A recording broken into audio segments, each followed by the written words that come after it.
All right, y'all. I think we about ready to go live. You guys let me know if this microphone is coming in clear. If it's coming in clear, then I'm gonna get ready to rock and roll. This is gonna be one of the most action-packed live streams I've done in a minute. The Diddy trial, plus a lot going on with the barbecue. Man, this is gonna be a crazy. I can already feel it already. This is gonna be a good live stream. Let me jump over to Facebook real quick. I want to go over here and open this panel up real quick. Hold up for a second. Let's go into Facebook and open it up so we can see what these people are doing over here. How you gonna ask me to continue as somebody? What the hell?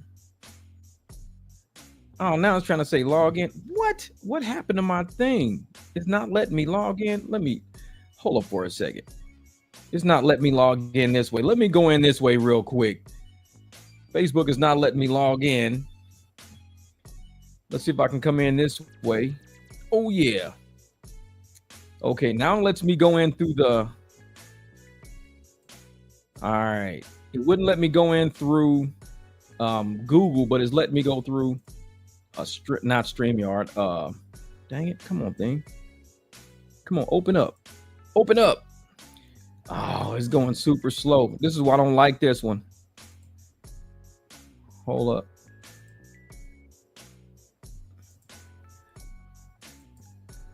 Why is it not? It's not allowing me to log in, or it's not. Well, I could see it, but it's not allowing me to open it. Edit.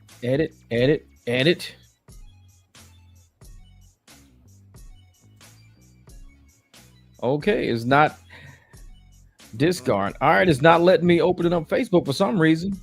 I could see it, but it's not letting me open it, man. What's up? What's good?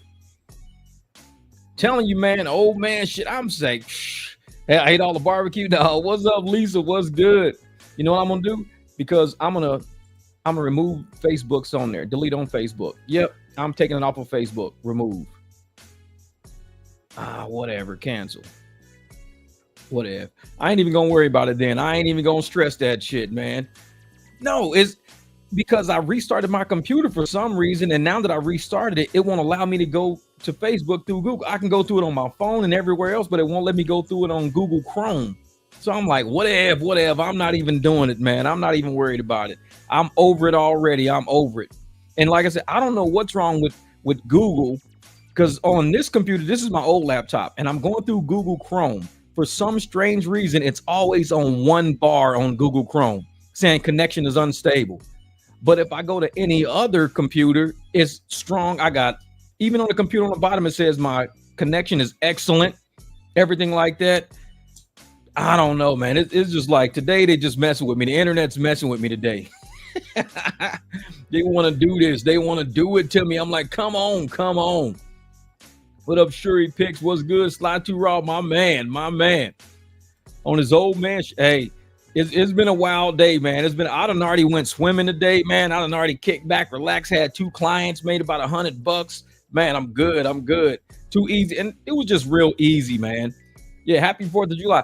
I may or may not work for the 4th. I'm not sure yet. I'm still debating on whether or not I want to do it. I don't know. Slide Too Raw, thank you for the super chat, brother, for the algorithm. That's what I'm talking about. Let's make YouTube see us. And we're going to discuss that today too, man. How the content that we have been creating over here and the content I've been putting on TikTok and just the energy and the vibe and everything else, man. First, I like to give shout outs to the righteous perspective. I want to give a shout out to the righteous perspective and the angry man.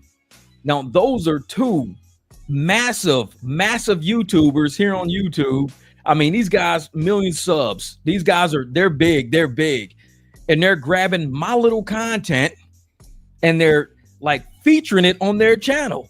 I mean, they even got they got thumbnails with me on it. It's crazy. And I told y'all a long time ago, man, we're a small channel, but we got a loud voice over here, man. We're a small channel with a loud voice. And for these guys to actually grab this little channel and feature us on a million sub channels, these are like titans of the YouTube game, man. Titans. And here I am with 15,000 subs, little bitty baby channel. And they just giving me all love and all props, man. Like I said, I appreciate that because they don't got to do that. Big channels don't have to do that to little channels. We We see all of these channels out there arguing and fighting with each other and stepping on each other's toes, and people just, attacking each other. But yet you got these titans in the game just grabbing little bitty channels like mine saying, hey man, show this dude some love, man. He over there cooking, man. He doing what he do. I don't even know these dudes. I have no idea who they are. They just saw the content and they like, man, I love this dude. Man, listen to this. And they just letting all of their people listen to me. And they're listening to our energy and what we're doing over here. And YouTube, like I said, most people to get that type of exposure, you'd have to pay somebody to get that type of exposure. These guys, like I said, man, you see a lot of like rappers like Kendrick and Drake fighting each other. A lot of people fight each other all the time. And that's what we hype up. We hype up the fight between brothers, two black men fighting, and everybody want to come around and see which black man's the strongest. These dudes is like, we just showing love, man. We ain't got no time to fight nobody. We just showing love, man. These guys, like I said, 800,000 million subs. These guys get crazy views. Every video they touch, 200,000 views. Man, they just like this little channel right here. And y'all know my channel, it don't do as well as I think it should do, but that's cool. And I sit there and I see these two massive titans in the game grab my content, and they like, man, y'all need to go listen to this dude. He's the truth. Go listen to him. They don't even know me. They have no idea who I am. And I appreciate that and I respect that for people to actually not to be on YouTube trying to smash my channel. Say, man, this little ass channel, he don't know what he's talking about, man. Forget him. And it's crazy because we sit there and we see like other channels, small channels like with 100 subs trying to talk shit about me. We see YouTubers that don't even have no subs, got like 4 subs on their channel trying to talk shit about me. I'm like, because that's the YouTube game. The YouTube game is to be a small channel and to step on a big channel to try to steal their subscribers. That's what the YouTube game is. These dudes are doing the opposite of that. They're like massive channels. I'm talking about like titans of YouTube. And they're like, hey man, go over there and listen to this dude. This dude is the truth, man. Go, y'all, I'm telling y'all, man, this dude right here, he cooking over there, man. He cooking. And they just, I mean, it blew me away because people are sending me messages on like Facebook. They're sending me stuff and they're like, hey man, did you know you was on this channel? I'm like, no, these are channels I follow. I'm like, no, this is, oh yeah, man, they just did a whole video about you. I'm like, what? This is, yeah, man, they over there cracking up laughing, man. It's like, so I went over there, I checked it. I was like, damn, that's pretty cool, man. That's pretty cool. And I think a lot of the subs, or a lot of the people who are coming to this channel now, or people who just want to support what they see their people support. They see these two titans supporting this little baby ass channel, and they like, you know what? You guys go get this guy some love. At least show YouTube this dude, he's probably worth an opportunity. And they don't have to do that. They could just be smashing little channels like this, because you see little channels doing it all the time. The channels, oh, your channel sucks. Your channel's horrible. Your channel's boring. They do that to try to discombobulate me. And I tell people all the time, we are a small channel. We got a big voice. From the moment I made this channel, it's always been to help people. I want to help you work on your car to save money so you ain't getting ripped off by a shop. I want to help you make money when you out in the street so your community ain't getting ripped off by these apps and everything. That's all I've ever done with this channel, is try to reach out and help people. And I don't get enough views, and that's cool. I don't need all them views, man. I don't need all them. So what I do is I just keep doing what I do. I keep pumping out that energy. I keep going out there, just letting people hear the truth. Just hear me. Because when they see me in public, I'm going to be the exact same way. These bigger channels, they see me and they see the content I do, and they see like how many views the content's getting on like different platforms I'm on. And they're like, man, this dude is like, he's really like touching people. He's really out there like speaking to people. People are really like reverberating with his message and everything. But the crazy thing is that in the rideshare community itself, because when we were drivers, all of us are drivers, and the part about how we are to each other as drivers, like now on our channel, we're cool with each other. We're good. But the rideshare community itself has always been at each other's throats. Like, I'm the best driver. I'm better than you. I make more than you. I get better gas mileage than you get. My tires are better than yours. Like weird shit. It's like always competition. So to be around, what up, young boy? So to be around, titans of the YouTube game. I mean, I'm talking about million sub channels, and these guys is like, they don't try to compete with me. They like, hey, help this dude out, man. This dude's the truth. Man, we listen to his channel, man. This dude, he's way too small for the message he putting out there, man. This dude, and I'm sitting there like, they don't got to do that. They don't even have to do that. but they did it. And that's real love right there. We say that people don't support people enough, especially black men don't support black men enough, because we have that rap culture where we have to like attack somebody. We got to have a battle rap against you. I see these small channels out here, real small, dirty channels, man. And they always talking shit about me all the time because they don't like the way I help people make money. And I'm sitting there like, what? Jim, thank you, brother. I appreciate the super chat, my man. Appreciate you. Says this channel is legendary. Had my first $500 lay last week. 6 private rides tomorrow as well. Usually I don't cross professional lines, but I took the risk on a beautiful private client. And now I have a date for the 4th. Life is good. Grateful for you. There you go, Jim from Denver. Hey, you eating and you eating at the same time, man. You like, hey, I'm going back for a second serving. I love this. Hey, that's what's up, brother. And that's what this channel is all about, man. That type of energy right there. And there's so many channels in the rideshare space that hate this channel, do not like this channel, hate the energy we put out, talk smack about the energy we put out. And all we do is help people have days like that, $500 days. Then you met somebody who you might end up, y'all might be married next year. Be like, hey, you know what, man? I actually married one of my private clients. She still pay me though. It's like, bro, how you sitting there charging your wife, man? This is business. Man, that's what's up. Hey, there you go, Jim. I said, Jeff, I'm a brother too. Black on black support. I got you. Hey, thank you, brother. And that's what I mean, man. That's what I mean right there. It's so many. We talk about that all the time, man. How we have this culture, like a black culture, where we got to prove in order to be an alpha, you can't show love to another brother. To be an alpha, you got to put a brother down to show how much bigger you are. You got to battle rap them. You got to challenge them. You got to go against them. You got to stand on business. I mean, and to see brothers show like genuine love for each other back and forth. I think that's the new era that we're in right now. We're in an era where it's okay to be like, hey, man, I hope you do well, brother. I hope you do well. I hope you do well, too, man. Hey, I support you. I got your back. Oh, I got your back, too. That's the era we're in now. We're leaving that era behind of, oh, I'm better than you. Because it was almost like battle rap culture, but in real life. We're battling oh, my fashion is better than yours. My designs, my shoes are better than yours. My car is better than yours. Everything about me is better than everything about you. My game is better than yours. It was always like that. Instead of just saying, hey, man, I support what you're doing. Well, what are you doing? I support you too. All right, cool. That's what's up. So I appreciate you, Jam, man. Real talk, man, because that's the page that we need to be turning. We've seen too much animosity, especially to the point where people are starting to kill people over content now. They're shooting people over content. And so we're at the point, hold on for a second. I'm going to move this over some. All right, there we go. And so we're at the point where, people are starting to kill each other over content. And we just went through a whole spiel with that in Las Vegas, with Finney and Bubbly and with Sin City Manny and that whole Sin City. And these people are still on the internet right now fighting. After 2 people are dead and one is in prison forever, these people are still on various channels all over the internet fighting each other in the exact same way they got 2 people killed. What up, Jess?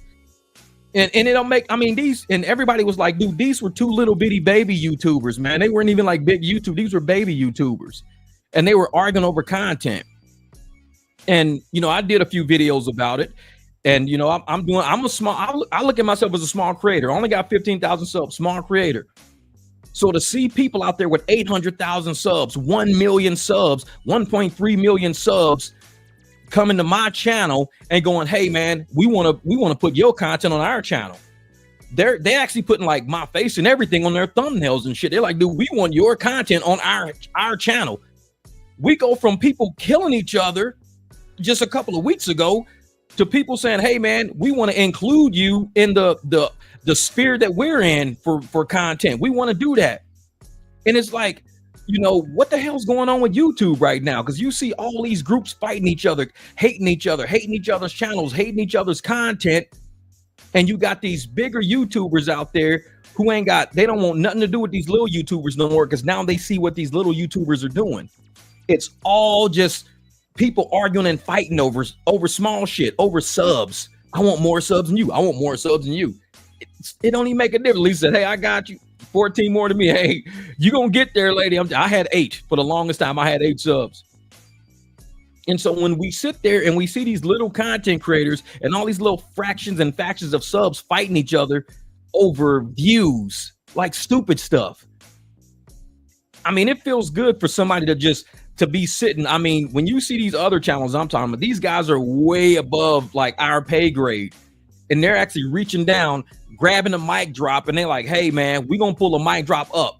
Dude, you don't belong down there with these people, man. You don't belong arguing in that negative ass space, man. You don't belong dealing with these type of people, man. And like I said, I didn't even ask these dudes. I never talked to them, never spoke to them. They never spoke to me. And people are like, dude, I've seen you on 4 big channels in the past week, Jeff. Like you're like going to another realm. Like the smaller YouTubers that are arguing and fighting because they want more views in the next channel and they want more subs in the next, they're fighting all the time. And it's like, I don't argue and fight with nobody. I push, look at Lisa, 1,700 views. That's what you do right there. And that's good for a short, because even some of my shorts only get like 240 views. That's it. So my shorts, I got shorts that got like 91 views and you got 1,700. That's good right there, man. That's good right there. And that's what we do. We support each other and we hope that each other do well, just so we can be around people who are successful. We want to be around people that's successful. We don't want to be affiliated with people that are not successful. So we push for success. And just the energy out there, just like I said, I don't even know these guys. I don't know the Angry Man. I don't know the Righteous Perspective. I don't know them. And they're like, this dude's energy belongs with us. He belongs with us. We're like million sub people. His energy belongs with us. Let's do content about him.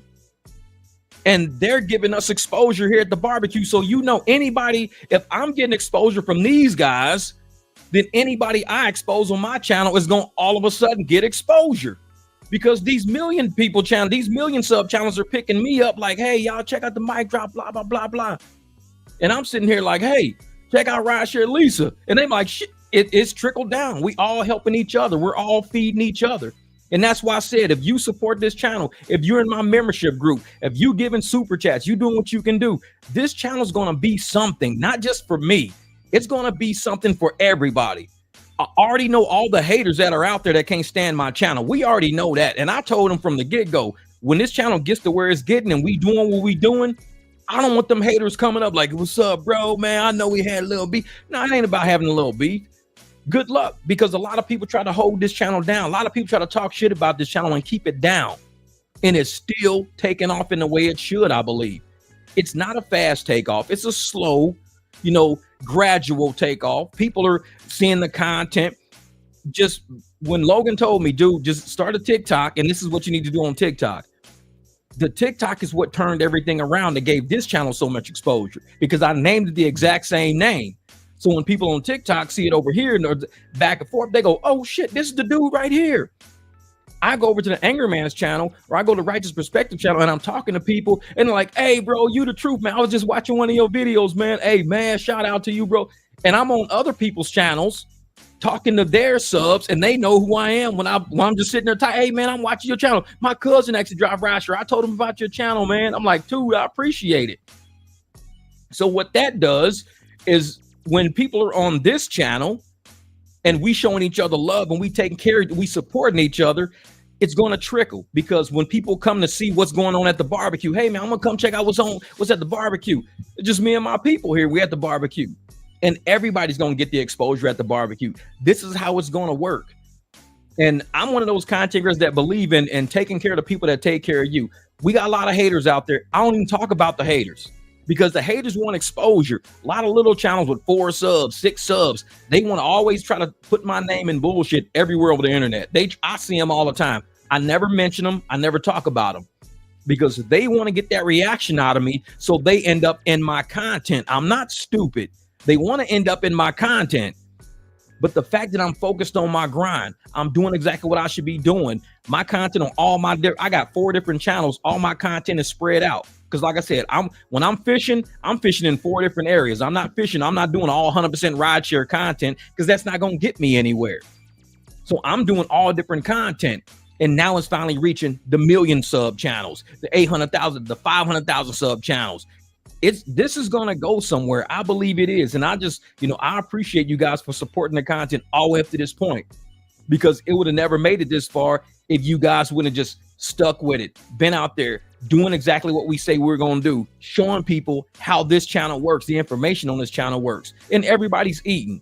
We all making money. We all buying new cars, different cars. Jesse, he got a different car. Stanley, he went out and got a different car. Everybody's out buying different cars. Everybody's buying SUVs right now because we want to do more airport. Buying a car is cool, but everybody's out looking to get that SUV so we can throw some luggage back there. When I had that Beamer, it was a whole segment of the market I couldn't touch because nothing fit in the back of that Beamer. I was just doing club rides and rides here and there to the stores and grocery stores and rides to work and back. Once I got that SUV, it opened up a whole new tier for me. And I was like, wow, I don't even have to drive on the apps at all. I could just say, hey, I could pick up for you guys from the airport. You got luggage? In the Beamer, I couldn't say that. If one person had too much luggage, I can't fit all this luggage in there, man. I'm sorry, man. It's a small trunk, man. I can't even do it, man. But now that everybody's seeing that we are contractors, we are private drivers, what are we doing? We're out buying vehicles so we can expand our markets. That's all we're doing. We don't even care about the apps no more. We're like, I need to expand my private base. What kind of car do I need? Something with space in the back. Even if you went out and got a big ass Lincoln Town car, that's a lot of space in the back. A Lincoln Town car, you could take 4 people with all their luggage. That's a big trunk. So it's like, I would do that. I would do a Lincoln Town car. Oh yeah. We just say we support you and we know he supports us. He's giving shout outs to me many times. And now Jab rides. Thank Jeff. Oh yeah, brother. Like I said, you upgraded. You went out and got the SUV so you can do the upgraded rides. That's what I'm talking about, man. And anybody out there in Denver, make sure you hit up my man Jim. If you flying through Denver, hit him up right there. Like I said, he's first $500 day last week. Must have felt good. Must have felt good.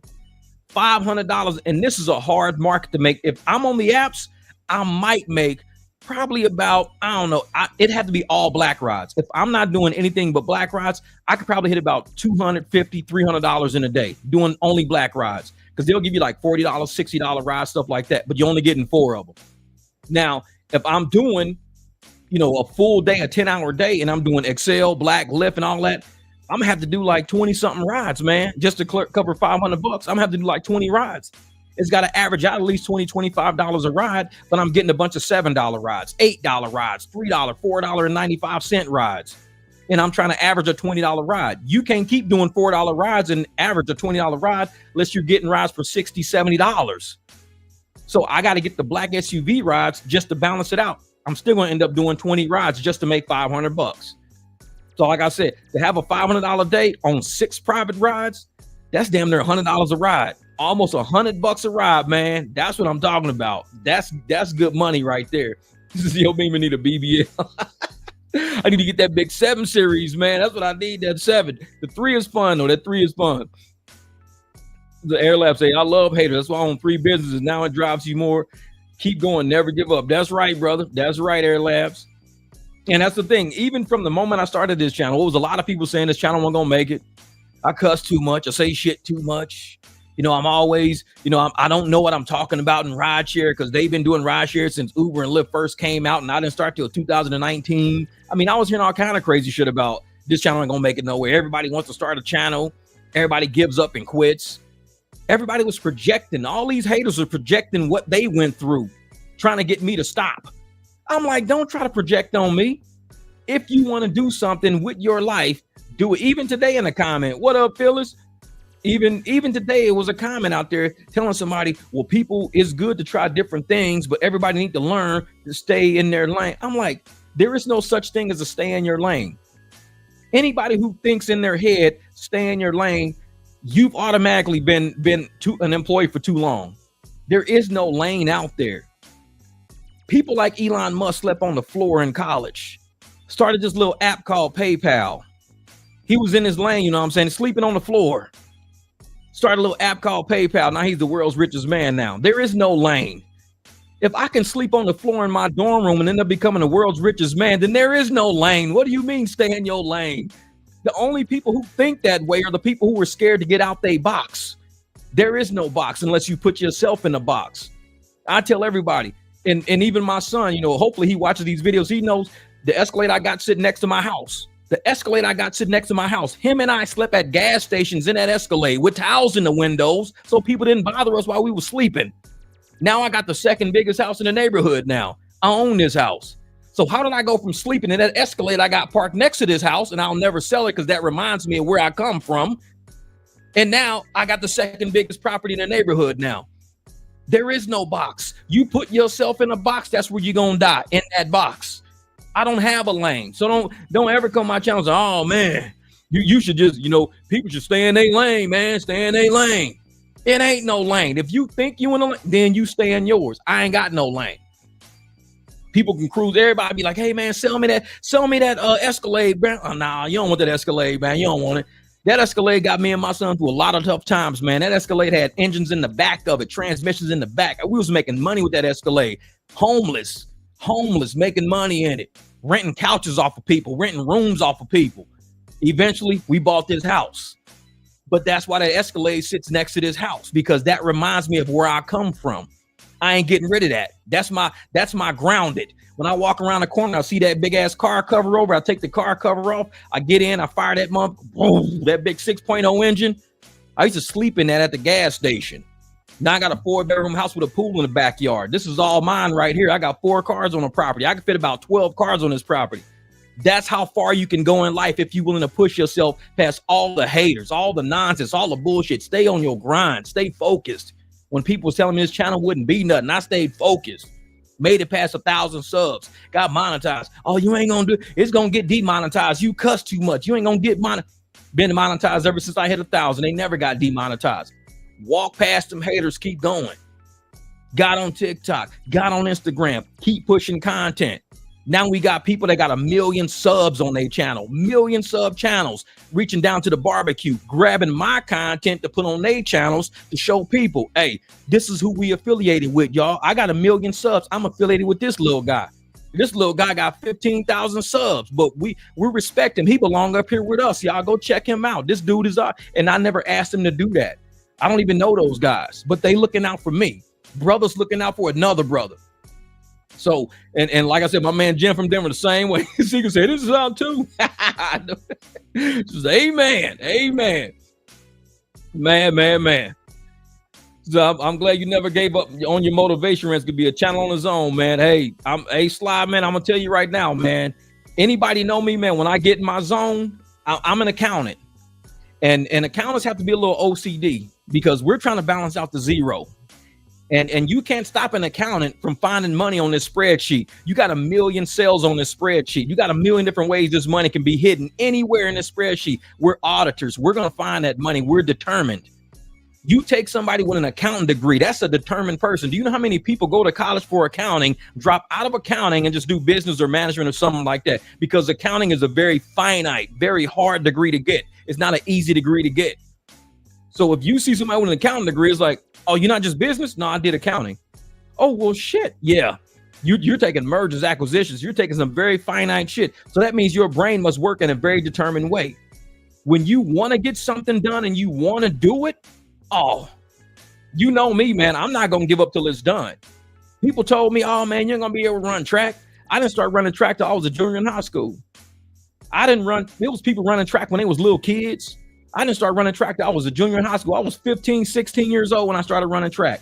Ended up getting a high school record. When the college started getting college records right out the gate. I had just started running track. 3 years of running track, I was already breaking college records. 3 years running track. 3 years. Not since I was a little kid. I was a grown ass dude going to college, just now starting to run. They was like, dude, you can't run track. You ain't fast. You ain't this. You ain't that. People was wondering who I was. It was like, who is this dude? Jeff, ain't nobody ever heard of him. Because I had never been in the track field. I had never been in the track arena. Nobody knew who I was. I didn't know who none of these people was. To me, it was just getting on the track and running. That was it. It was like, dude, you know who you just beat? And that was Sam Jefferson. Who's that? Dude, he was the NCAA champion. Like, no way. Yeah, dude, you just smoked his ass. I was like, well, I didn't know because I had no idea who none of these people were. Some of the best times you could do is just look into yourself for anything you need. Do not worry about their name, their accomplishments, what people are saying about you.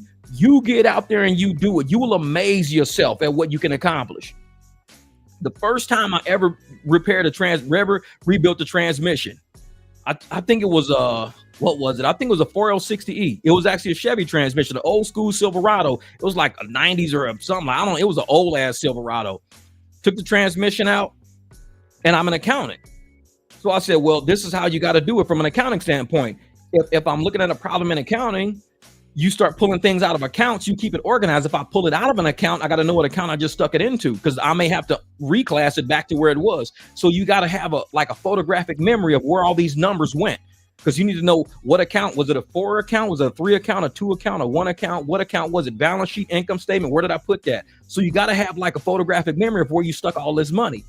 The transmission is the same way. If you take off a retaining ring, you take off a bushing, you take off a washer, you take out a basket, you take out the planetaries. You got to remember all of this shit. And you, as you're doing it, it makes sense. As you're taking it out, this has to go there because it has to be a buffer between this and this. Makes sense. Oh, this goes there because it fits into the planetary. Makes sense. Oh, this is a direct drive. Oh, makes sense. And that's kind of how I started just working on cars. Everything just made sense to me. I had an engineering brain. It just made sense. When I started doing my YouTube channel, I started doing things that made sense to me. I didn't start hating on nobody to make content. I started working on cars. That's it. I made a channel working on cars. So as I was working on cars, because my son said, Dad, you should make a channel just working on cars. I didn't put rideshare on my channel. It was me just working on cars. When I started doing rideshare content, then I said, oh, I'm going to name this channel Uber Jeep. Called it Uber Jeep AZ. Cool. Now I'm jeeping people around, working on my Jeep, working on cars.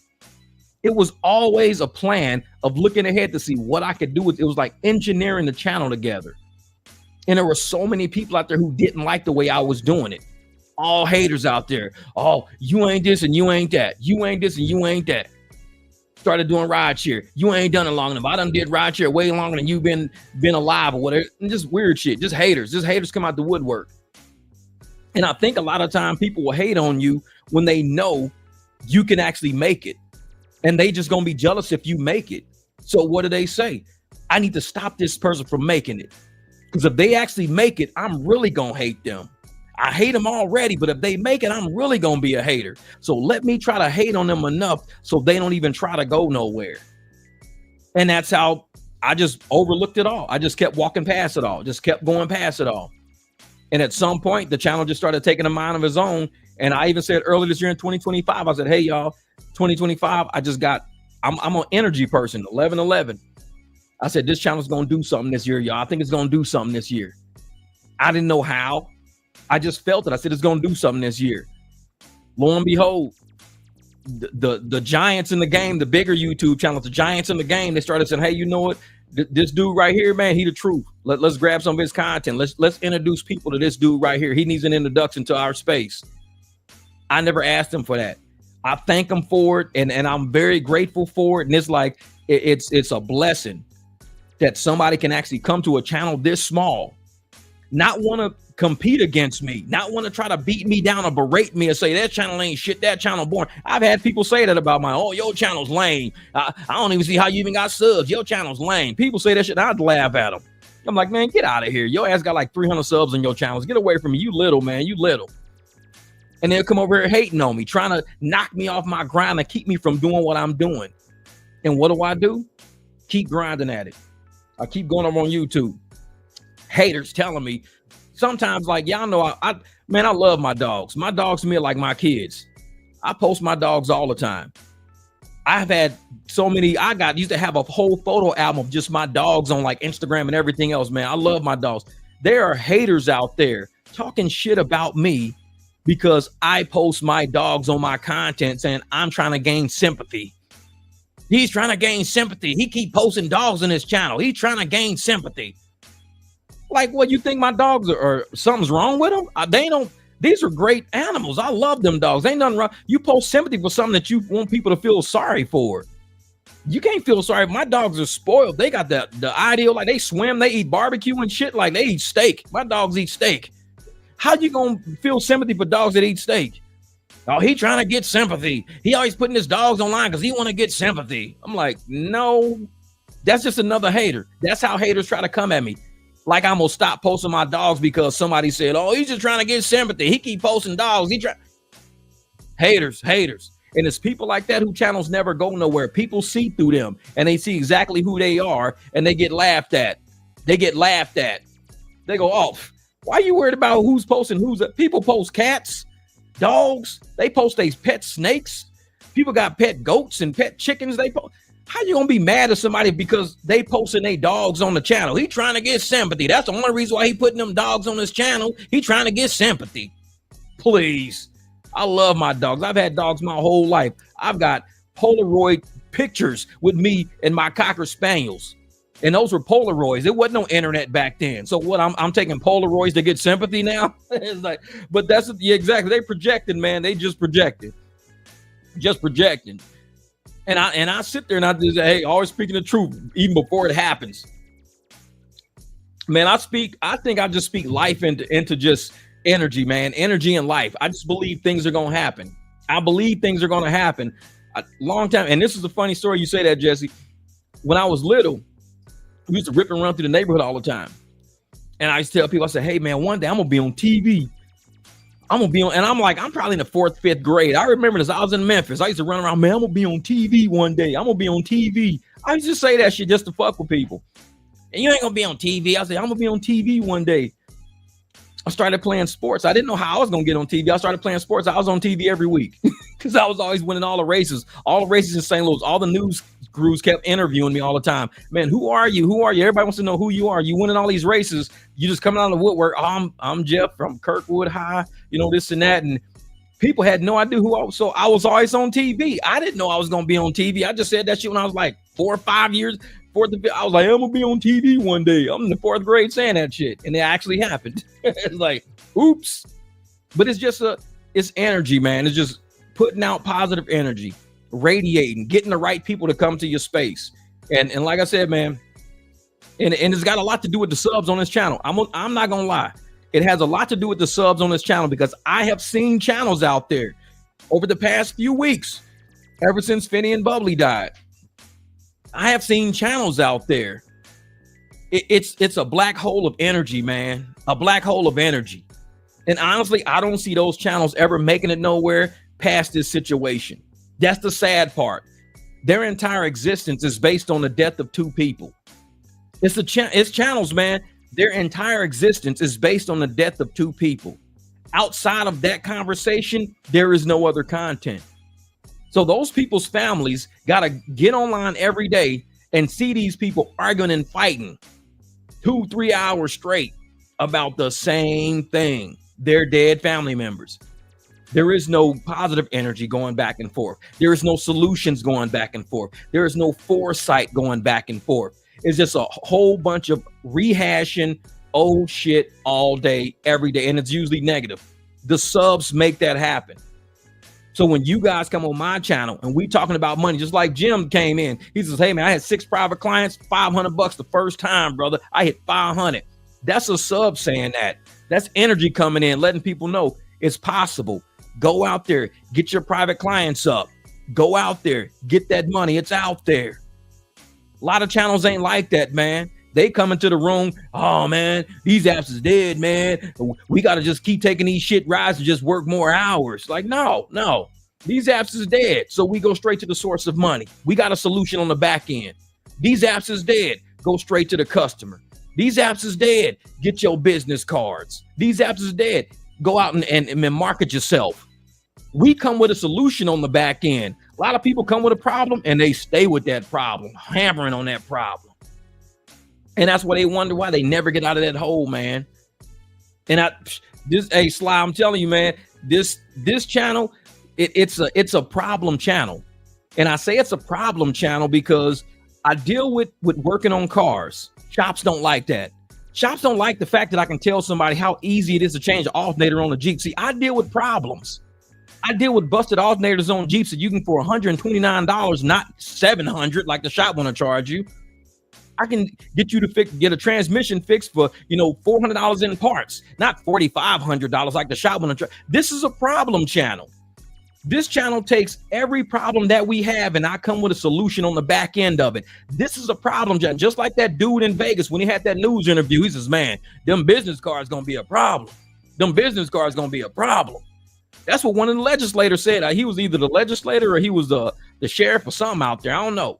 Them business cards gonna be a problem, man. Them business cards gonna be, because this is a problem channel.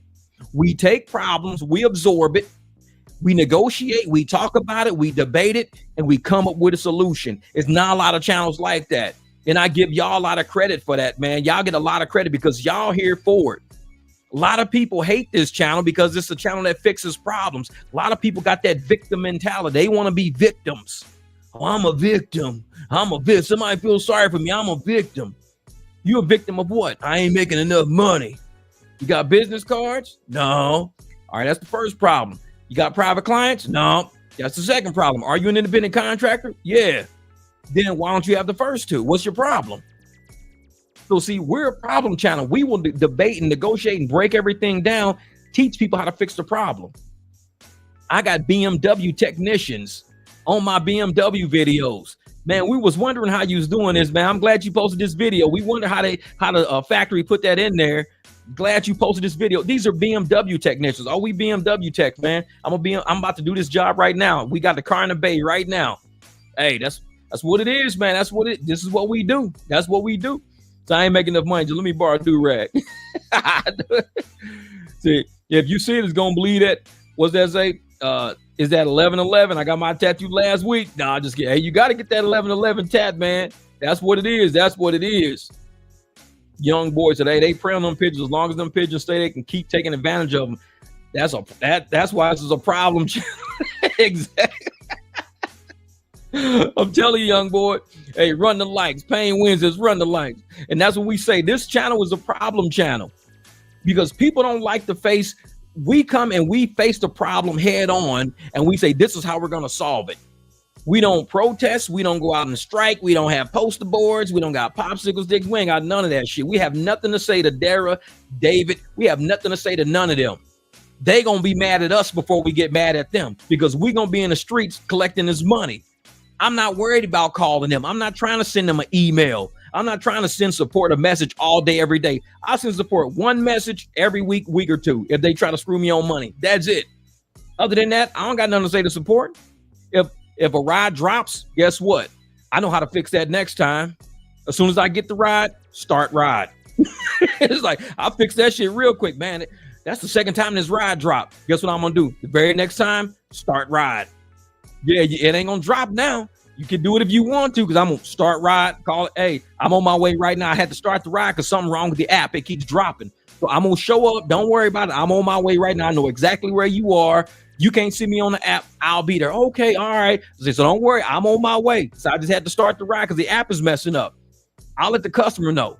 By the time I'm done with that ride, I done been paid twice that. And the customer will pay like, $86. And I'll get 80 out of the 86. I know Lip be like, how in the hell? Yeah, he hit start ride. I ain't got to call you and complain. Like, no, I know the game already. I know the game. Oh, yeah, like I said before, if they weren't ready for us to fight back like we did, oh, no. Them cash rides was killing them, man. And I can tell because when you look at how the fares are worked out right now on the rideshare apps, they're gouging these riders, man. They're gouging them to the point where riders are complaining. They're gouging them. The only reason why they doing that is because ain't nobody taking no rides. Dara just said in the news the other day, Waymos are 99% busier, 90% busier than the human driver. I said, I believe it. Because we ain't standing for this bullshit. Hell no. We're canceling. We're converting rides. We doing privates. We ain't playing this. Oh, yeah, they're 90 times busier or something like that. 99% busier than a human driver. You're right. Because we ain't idiots, man. We ain't idiots. So I thought we were going to protest on top of the Waymo with the 300 flag. Stick it right through the little radar dish. Bam, 300. Yeah. We'll all be in jail next week. No, and that's the thing, man. That's why, I'm glad you guys rock with the channel. Y'all stuck with me through all this rough shit. Because I'm going to tell you right now, Uber and Lyft aren't stupid. They know we exist. They know this channel exists. And like I said, this is a true problem channel. They know this problem exists. I got a funny feeling that they're paying to suppress this content. Like you can buy ads on the channel. I think they're making sure that there are no ads on this channel or these channels don't get, they say, hey man, we will pay you this much to not run this dude's videos. Because if his videos get out, we really gonna be losing a lot of money. Because like I said, how do some people say the same shit I've been saying for years? They video go viral, but our videos here only get like 200-300 views on the exact same topic. So everybody's like, dude, that's like news to us. I'm like, dude, we've been talking about that for 2-3 years over here. It ain't news over here. But I can go drop content about anything else under the sun and it goes viral. I could drop content about anything other than rideshare and it will go viral. The moment I start talking about rideshare, the video's 1,000 views max, 2,000 views max. I talked about my neighbor one day cutting the grass and got almost 400,000 views on that video, talking about my neighbor cutting his grass. How do I get 400,000 views on my neighbor cutting grass, but I get 2,000 views talking about how we can do better making money over here? You telling me they ain't paying to suppress this channel? This channel is highly suppressed. I can talk about anything in the political arena. I'm a black Republican. Everybody knows that. I was married to a Democrat. Nobody cares. I go talk my black Republican shit. I didn't get 900,000. I talked shit one day about Michelle Obama. Got almost 200,000 views talking shit about Michelle. How do I get 200,000 views talking shit about Michelle? But if I tell somebody how to make money, I'm going to get like 1,100 views and that's it. This content is suppressed, I'm telling you, man, because they don't want to deal with this channel. This is a problem. Just like that dude said, man, them business cards is a problem. Anybody talking about them business cards, shut them down.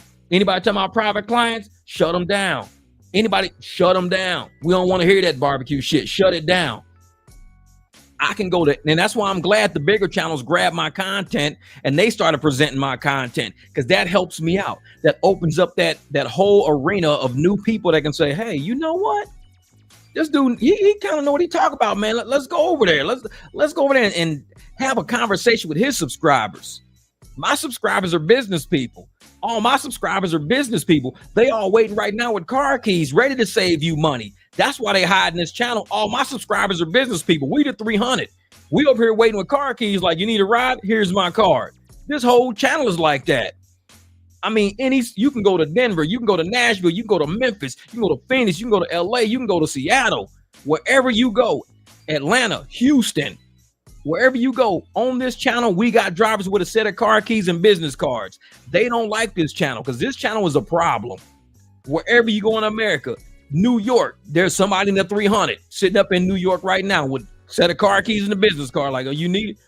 That's why they don't want the public to know about us. Because if I talk politics or I talk anything other than rideshare, oh, this channel blow up. It blow up. People are like, oh, man, what up, Melly Mel?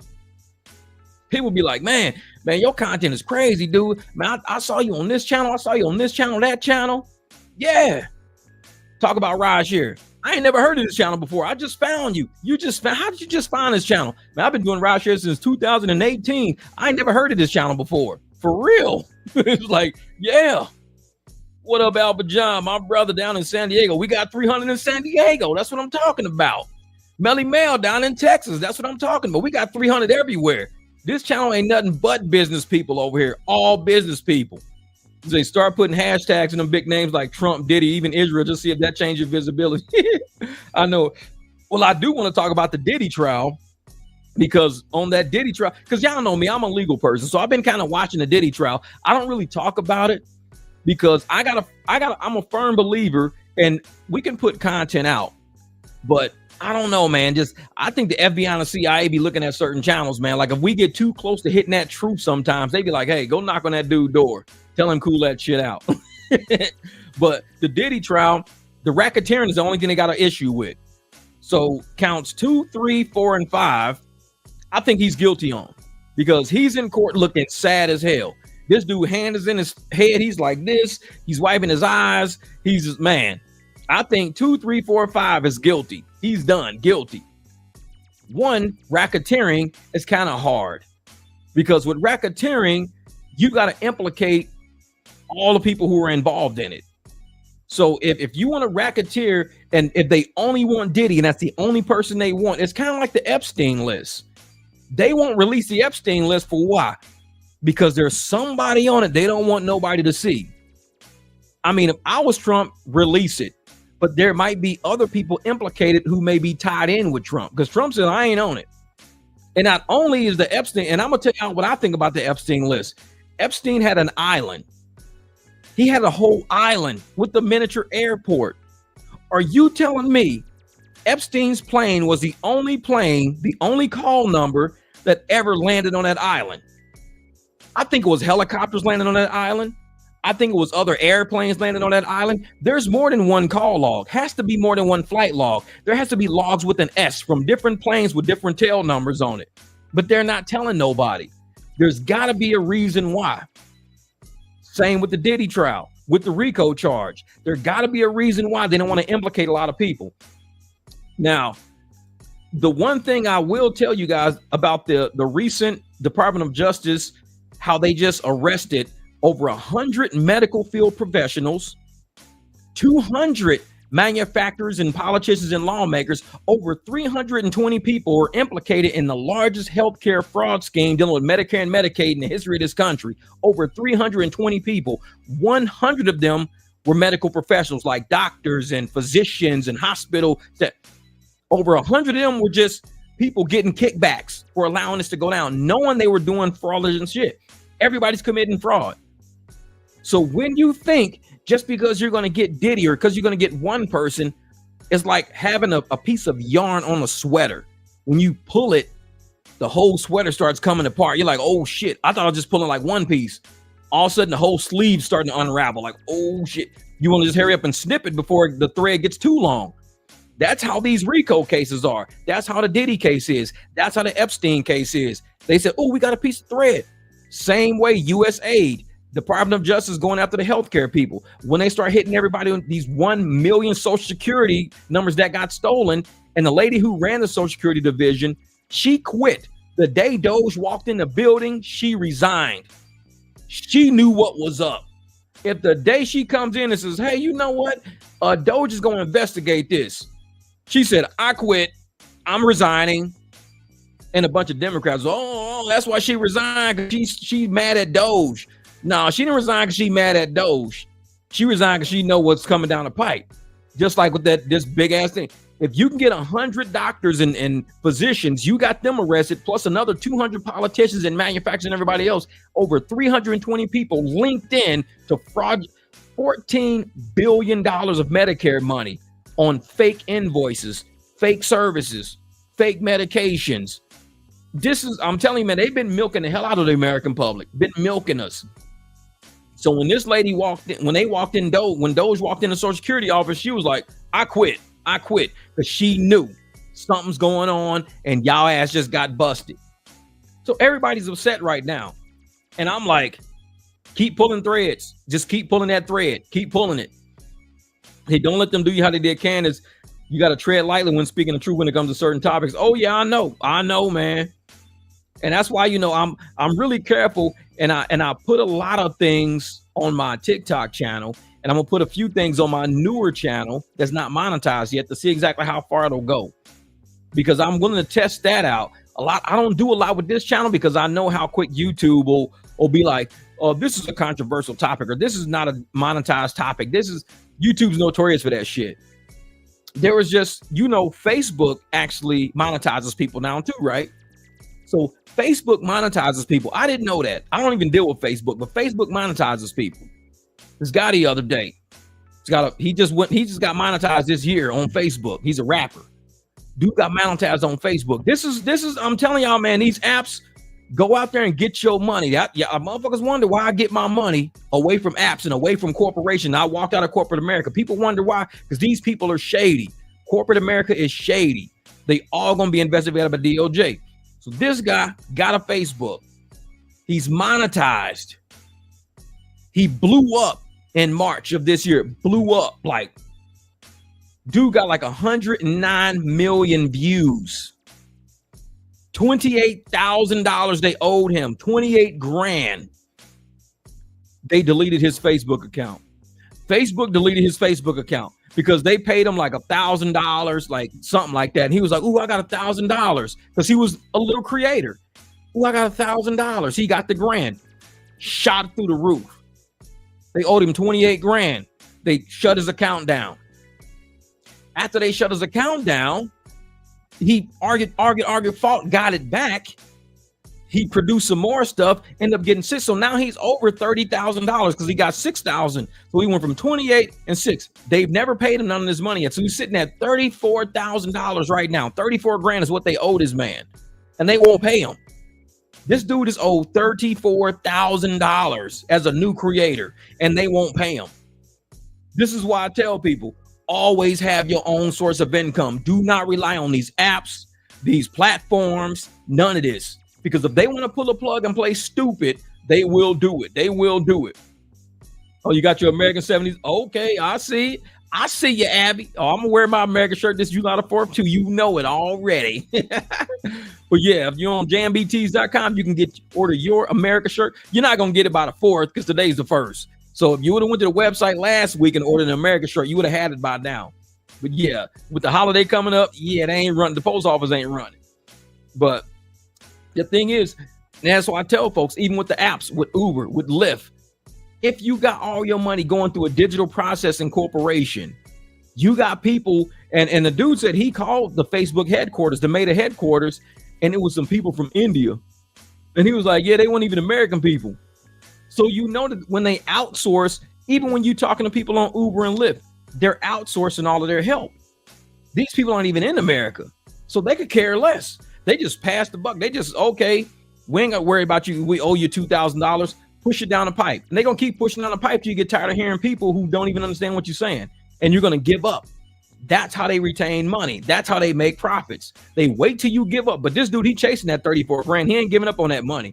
You're like, no, man, I ain't giving up on my money. Nope. I'm going to see if I can find this.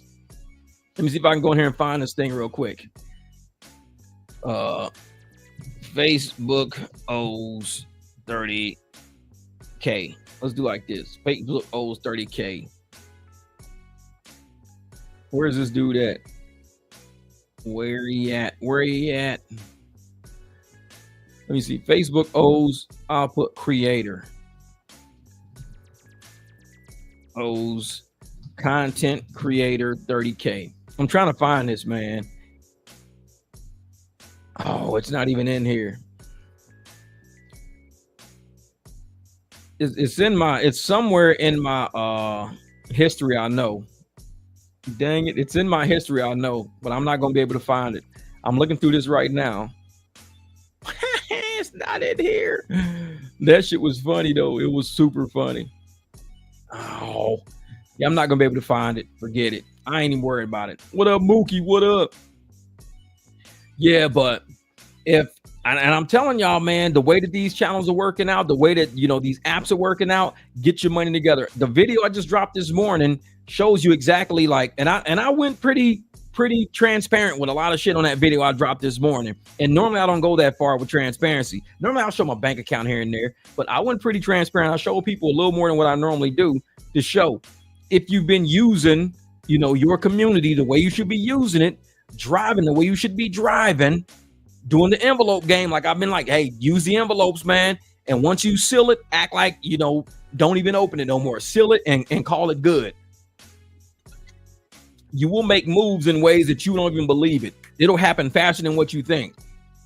Like I said, even today, I took one of my clients today. She paid me in cash today. Normally she pays with Square. She paid in cash. It was a personal trip. She paid in cash. No problem. I'll take cash. Gave me the $60. I was like, cool, no problem. Thank you. Appreciate it. Money like that goes right into the safe. Hey, here you go. Whoop, right into an envelope. I don't even touch it. Because one day you're going to need that. Something's going to happen. A transmission's going to blow. Axle going to blow. You're going to have to take off like a week or 2 weeks. So you're going to need some cash flow. If you're out there driving on these apps and you ain't got no cash flow to be able to take off a week or 2 weeks or whatever, I mean, they got you by the balls. They got you taking pigeon pay. They got you out there taking every ride, 20 hours straight, taking rides just so you can make it. You don't want to be like that. We're independent contractors. Every day I wake up, I get breakfast, I swim for a little bit. I go through my app. I make sure, my clients are texting me, not texting me, this and that, get everything out the way.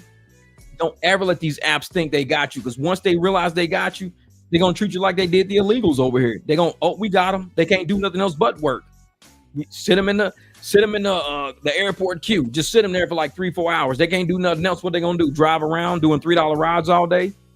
If you do 20 rides at $3 a piece, you just made $60 all day driving all these people around. You just got $60. The same 60 I got from one lady just taking her. I picked her up at the airport today. I picked her up at Terminal 3, took her home. $60. We don't do $3 rides. That's what we don't do. $4 rides. We don't do that. $7, $8 rides. We don't do that. If you're going to do a ride, 25, 20, 30, at least get that average up there. You see rides for $4 or $5, leave that shit for Waymo. Don't even touch it. Don't even touch it. Because once they see that you're desperate and you're going for them $3, $4 rides, that's where they got you. If somebody wants a private driver, they should have had one by now. My client today told me there's a lady at her job that was on Nextdoor. She found her drivers on Nextdoor. I was like, what? She says, yeah. She said, I told her about you. I said, well, I got this driver, Jeff. He's a great guy. She says, oh, no. I found a driver on Nextdoor. I didn't know people could advertise on Nextdoor. So that's new to me. If y'all got the Nextdoor app, shoot some ads on Nextdoor. People are finding drivers on Nextdoor. She said she found a driver and she found a dog sitter on Nextdoor. So it's like, hey, that's what's up. That's what I'm saying.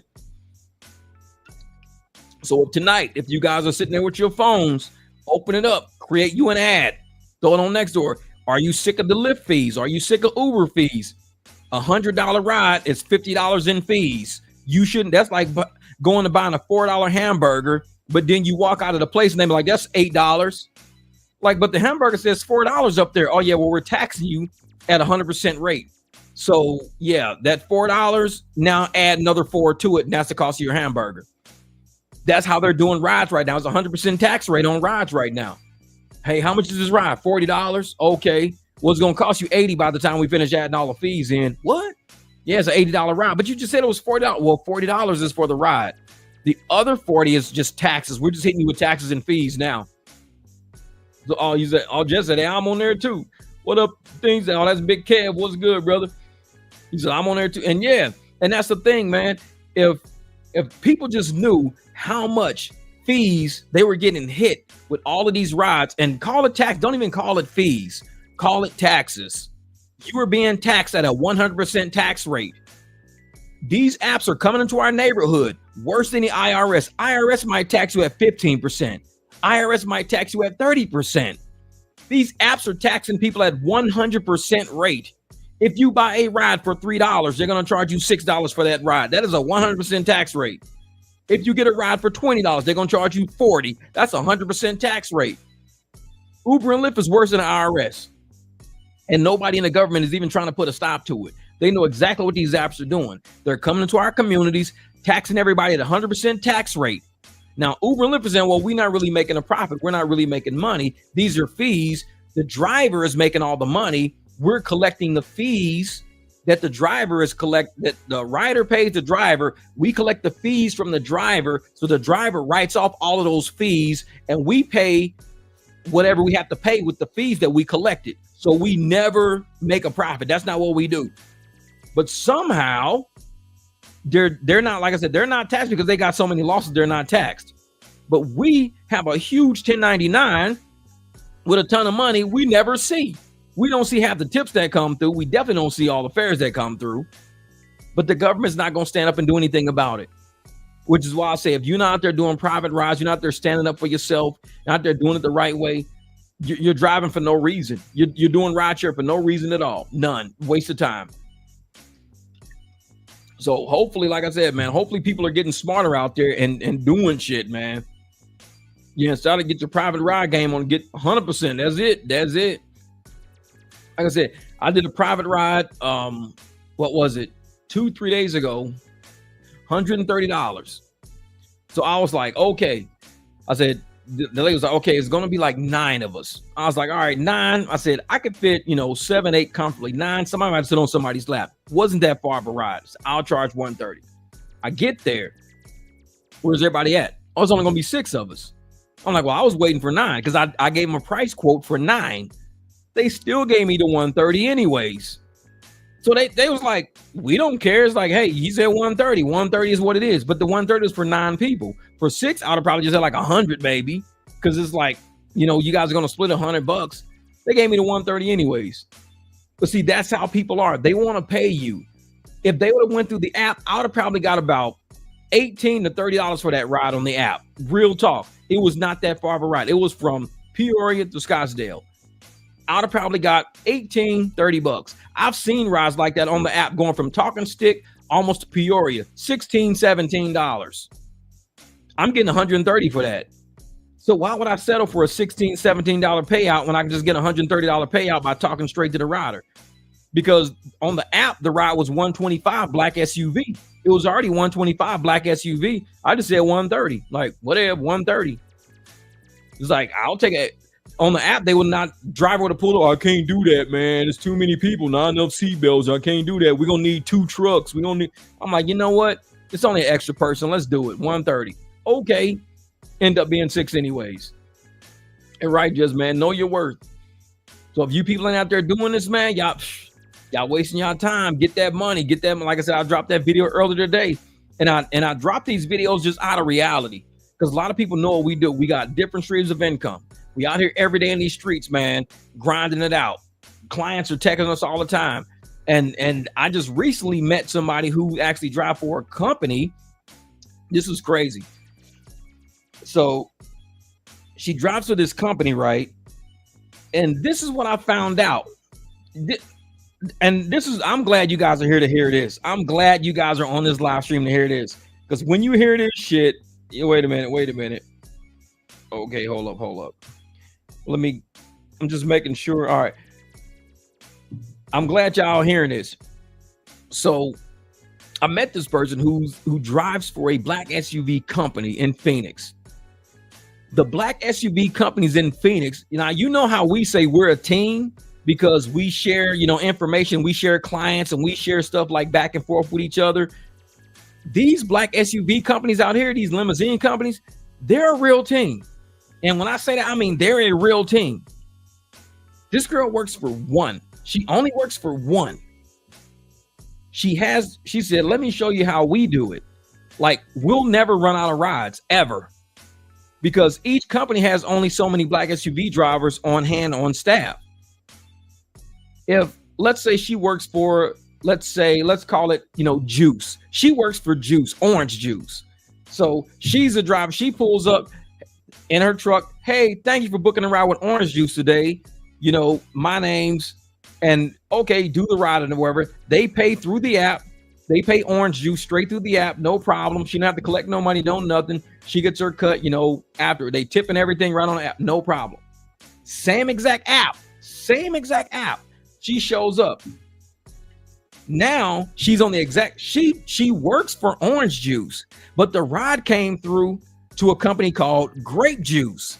But Grape Juice says all my rides are done.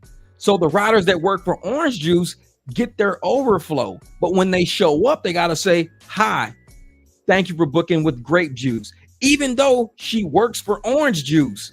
So in every ride, it tells you who you should be saying. If I say, hey, thank you for ordering your ride through pineapple juice, but remember, I work for orange juice. But every ride that comes through tells me which company I work for, just for this ride specifically, because it's their overflow. These companies out here got the fucking game down pat. They got it down pat. And this is what we've been doing on this channel with building teams.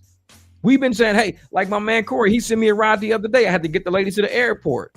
And it's like, hey, Corey gave us your information. How much you going to charge us? No problem. Picked the ladies up, got them to the airport. Corey picked them up from the airport, took them back home. But that's how we operate like that. Even though we didn't have to say, hey, I'm here for Corey.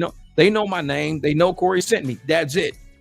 But the way these companies out here are doing, they are sharing like assets. They're sharing their customer base and sharing their assets, and they're not stealing each other customers, because what they do is when they roll up, you have to say you work for whatever company is on that thing. Every ride you get may have a different company name. They may all be your company. It could all be orange juice. All day you could be doing rides for orange juice all day. Orange juice, the company you actually work for. But your rides might be orange juice, grape juice, pineapple juice, apple juice, and it's the exact same truck you driving.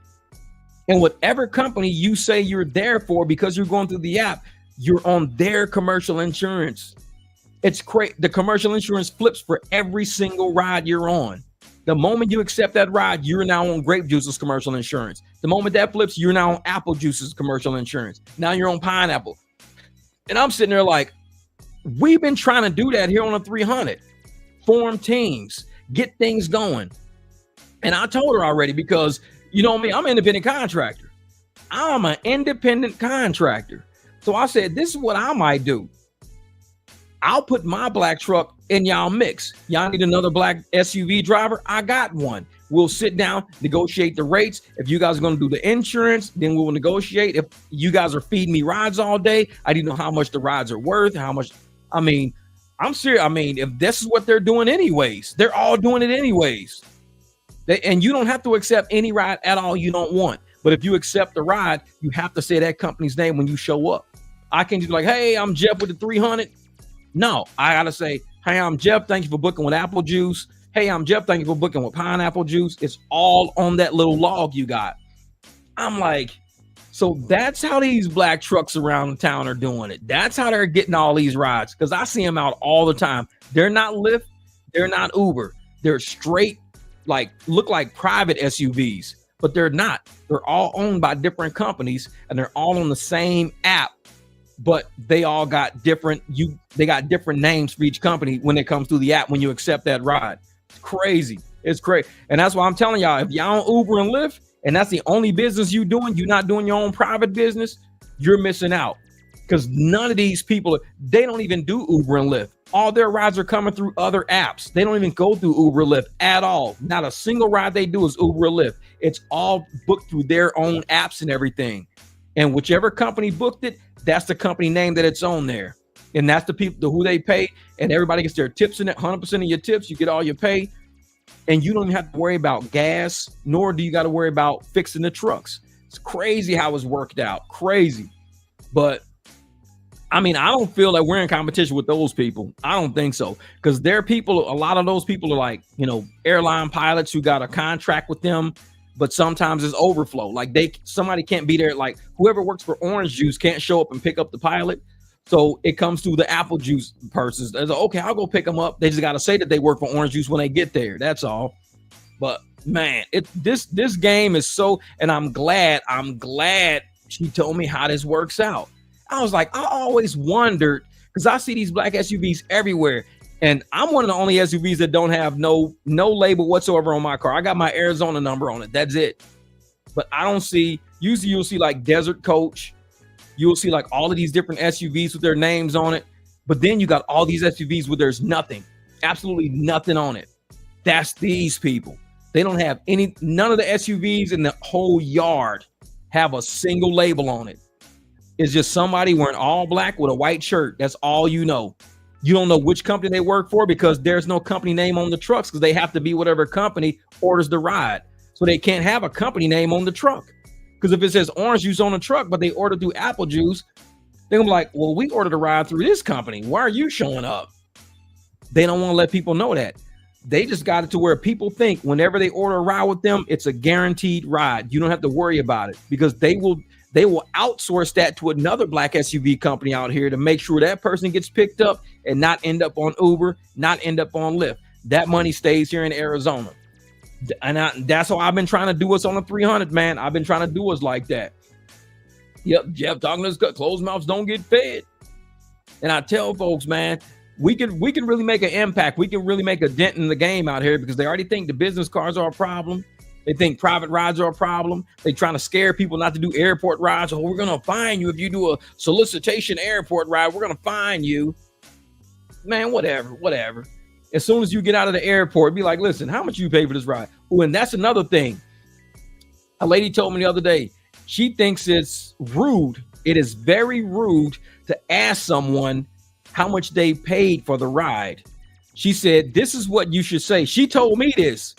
She said, when somebody gets in the car, and because she's a psychology lady, she said, when somebody gets in the car, ask them, how much were you charged for this ride? She said, it's a difference in how you word it. I'm glad y'all here on the live stream. There's only 23 of us on the live stream, but y'all finna get some game from a psychologist who told me this in the car. She said, don't ever say, how much did you pay for this ride? Don't say, how much did you pay for this ride? Just ask them, how much did the app charge you for this ride? She said, because when you say, how much did you pay for this ride? You're making the customer feel guilty, like they did something. How much did you pay for this? She says, how much did the app charge you for this? Now you're putting it all on the app now. Like you're just telling the customer, oh, well, I don't know. They just charged me this much. This is how much. And she's a psychologist. She says, do not, she said, the rudest thing you can do is to say, how much did you pay for this? Because you're making the rider feel guilty. The rider's like, oh, I paid 80. Did I pay wrong? Was I wrong? I paid 80. Was I wrong for paying that? You putting it on the ride. She says, do not do that.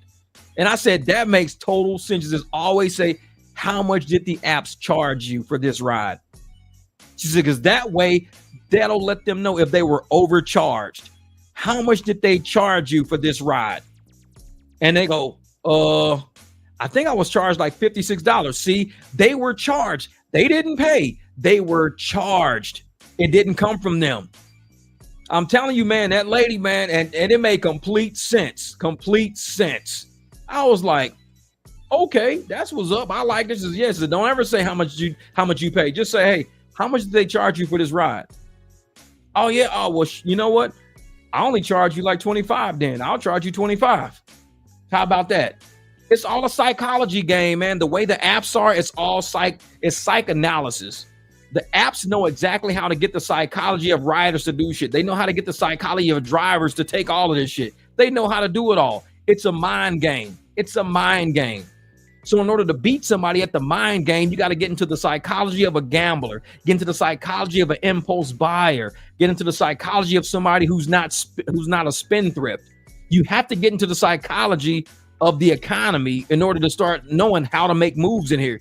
You want to get a private client? Don't make the person feel bad. Don't make them feel like it's on them. Oh, you paid too much. You paid too much. You paid too much. You telling them you paid, it's your fault. You paid too much. You paid too much. When you say they overcharged you, you just took all the responsibility off of them. They overcharged you. When you go to a mechanic and somebody say, yeah, man, you know, I just got my car fixed. How much you do? Man, I paid $1,800. Oh man, you paid too much. You making them feel bad. Man, you paid too much. You stupid, man. You paid too much. Man, you paid too much. But if you say how much, oh bro, they overcharged you. You took it off for them now. You put it on the shop's back now. They overcharge you. What? Yeah, man, they overcharged you. How much did they charge you for that? Like $1,800. Oh, they overcharged you. It's a psychology thing, man. It's the way you move. It is the way you move, man.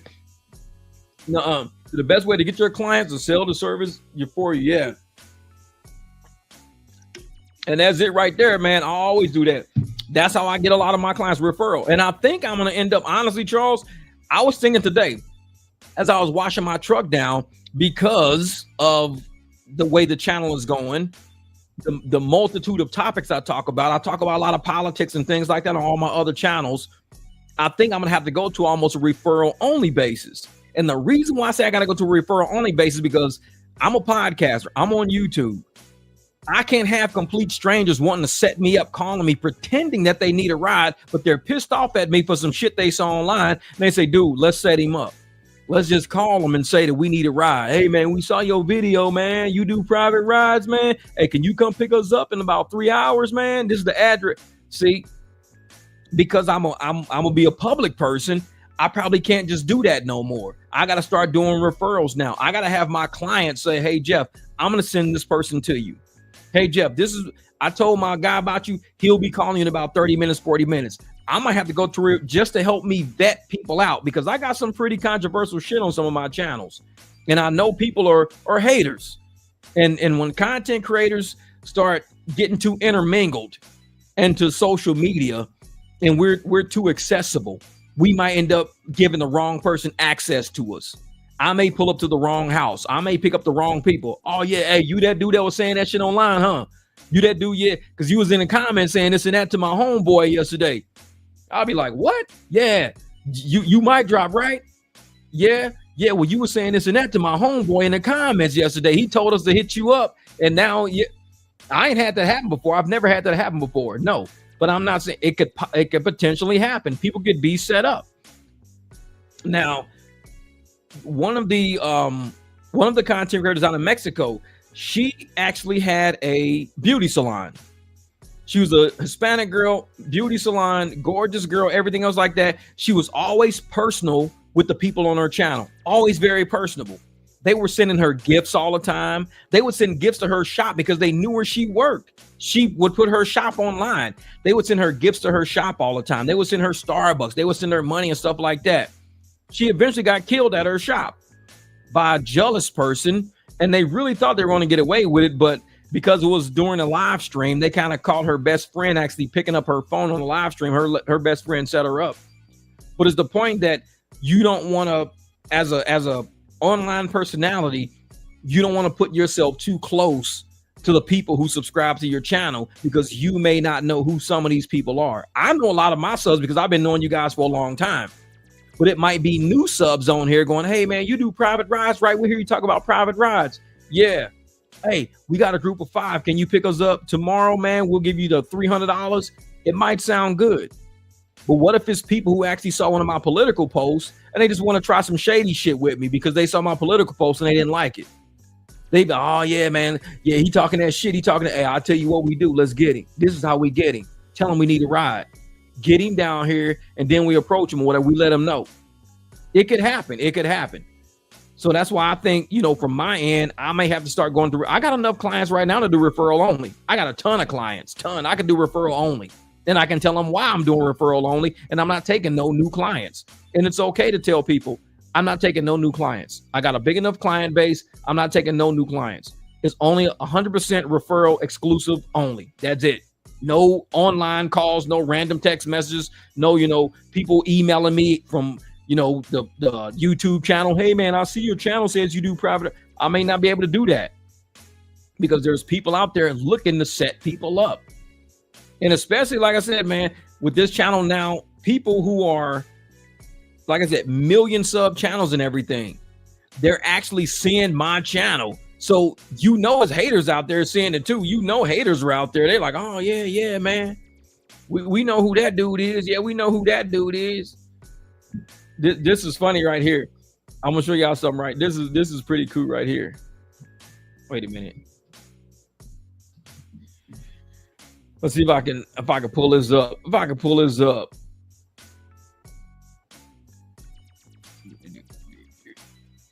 Wait a minute. Where is it at? Where is it at? Where is it at? Oh, wait. Let me go back up here real quick. I'm going to show y'all something real quick. Was it a live? I think it was a live. He's actually live right now. He's actually live right now. Wait a minute. Ooh, I don't think it was live. It might be video. All right, videos. Oh yeah, actually it was the this is crazy. Wait a minute. So this is the last video he actually put out right here. I'm gonna show y'all this right here. And this dude, man, this is my guy right here, man. I love this dude. Angry man, his shorts be killing me. I'll be dying laughing. So a lot of y'all might know this guy here. Let me go back over here real quick. Let me kind of do like this. Is Angry Man. He's got 804,000 subscribers, 804,000 subs. So he got 10,000 views 2 days ago. And so we were all just talking back and forth, and people were saying, hey man, they was really, one dude was like, hey, bro was cooking, man. Bro was cooking. But this is me like this. All right. So this video right here is the video that he actually, like, I did a video on TikTok and he was one of the big subscribers or the big YouTubers. Like I said, this dude, he's an OG in the game, man. Almost 1 million subs on his channel. But this is what he was doing on his. Hold up. I'm gonna tell you guys why black men. Wait a minute. I'm gonna tell you guys why black men voted for Trump in droves. I knew sooner or later I would come across this video. In Dragon Ball Z, there's a I don't know who that is. a warrior race called the Saiyans. I don't know what that is. The Saiyans. Dude, wait a minute. I don't know what he doing. Wait a minute. Where he at? Sooner or Trump in droves. I knew sooner or later I would come across this video. I knew sooner or later. So I saw somebody reacting to this video And I was like, bro, I need that original video. I knew sooner or later I would come across this. I'm going to let this man cook. Yeah, so if you want to watch Angry Man's on that, Angry Man, he actually reviewed it too. So he reviewed my TikTok. A couple other people reviewed the TikTok. And I mean, they were just having a field day with it, man. Yeah, Angry Man, he's my guy, man. I watch all it. I see his shorts all the time. They just come through my feed. I be crying, laughing. He be like, babe, did they stop making strip clubs? Because these girls be asking for cash apps and shit. They be like, cash app me. Oh, yeah. I'm telling you, well, thanks for going to sub him. Because like I said, he gave me some love. This dude, you know, almost 1 million subs on this channel. And he played my whole video, man. And he analyzed it. He broke it down, man. He was like, hey, man, go show this dude some love. You know what I'm saying? This dude, he over there cooking, man. He over there cooking. Show this dude some love, man. So I was like, cool. I appreciate it. Because these guys, like I said, these guys are the OGs. They're the big guys on YouTube. These are the big guys, the 1 million sub guys. These guys are in the 1 million sub club. I'm sitting here at 15,000 subs, and these guys is like, man, this dude right here, man, he be cooking. Y'all need to go check him out. He be cooking, man. And I appreciate it because on my TikTok, I started it like maybe last year or the year before that. I can't even remember, but it was a year before that. But I started it way after my YouTube. My YouTube probably had about 6,000 or 7,000 subs by the time I started my TikTok. My TikTok now has 24,000 subs compared to 15,000 on YouTube. My TikTok took off, man. Yeah. This is Jeff's video was on fire. Oh, that's why I tell folks, man, I got to make sure that I can't just pick up anybody no more. It feels weird because when I go places, I was at a gas station one day and the dude walked up and says, hey, man, you got TikTok? I said, yeah. He says, I thought I recognized you, man. He says, hey, man, keep doing what you do, bro. Keep doing what you. I was like, oh, thanks a lot, brother. Man. And it's like people just they emulate with the message that we're putting out because I'm putting out some pretty fire content. And I don't mean fire like, oh, it's the shit, man. It's fire. No, it gets people like kind of fired up. They be like, hold up, man. Wait a fucking minute, man. They call me all kind of names on TikTok, all kind of names. And people think that I don't take criticism too well. If you go to my TikTok, I accept every single comment. I don't block down a single comment on here on my business channel because this is about money. I block the negative out because we talking about money. And if you're against money, I don't got shit to say to you. If you against money, don't talk to me because we about money over here. We talking money. We over here trying to make money. We doing money. If you against that, get out of my face. You got to go to one of my other channels where I allow negative shit. Now, I'm giving a positive message, but I allow the negative comments because it proves my point in my messages. When I tell people all the time, and even Anton Daniel said it once too, I go to Blue Ridge Mountains, and I got a big video about the Blue Ridge Mountains and stuff like that, and the Virginians and all that. I got a story about that, and it was a beautiful story, a great story. That video went viral too. I mean, it was like, I don't know, maybe 300,000-400,000 views. I don't know. It was crazy. But I talk about my real life, like things that really happened to me, being a kid from the hood that came out of the hood and somehow ended up being an executive on the Las Vegas Strip. I came from the hood. I came from the streets. People selling crack, getting stabbed and shot and shit. That's where I come from. Somehow I ended up in Las Vegas running casinos. But I tell all my truth in between about what I went through to get to that point. And even Anton Daniel said the same thing. He says, you know what? The Democrats want to paint this picture. And I'm going to get a little political a little bit because I have to really tell you the truth. They keep us trapped in this bubble. They call it the hood. So they keep us trapped in this bubble called the hood. And they say, if you leave the hood, white people are going to kill you. If you stay in the hood, you're safe. Don't leave the hood. You go in the suburbs, you're going to get killed. Cops are going to kill you. You go to a white neighborhood, there's a sundown town. They're going to kill you in the white neighborhood too. Stay in the hood. They do that because it's reverse psychology. They want to trap you as a black person by keeping you all in control. We're going to keep you in this box. The box is called the hood. Once you get out of the box, you're out of control. We don't know where you are. It's hard to track you because you're out of the hood. We don't know where you live, where you're going, where you eat, where you shop. But if we can scare you enough to stay in the hood and to make you think the hood is so safe for black people, when black people always dying in the hood. Black people die in the hood every day in droves. We get killed by our own. And even Anton Daniels was talking about it. And I just speak on it because I'm from the hood. I've seen more death in my neighborhood, been to more funerals, seen more people die before they even turn 20, 30. Seen it with my own eyes. I don't got to watch CNN. I ain't got to watch Fox News. I seen it every day. But yet they going to tell you, oh, if you leave the hood, you going to die. Don't you leave that hood. You stay in that hood. You leave that, oh, these white folks going to kill you. You get out there, them white folks going to kill you. Don't you go out there. I'm like, I left the hood. My life got easier. Ain't nobody trying to kill me. It's a fear they put in you to keep you trapped in there.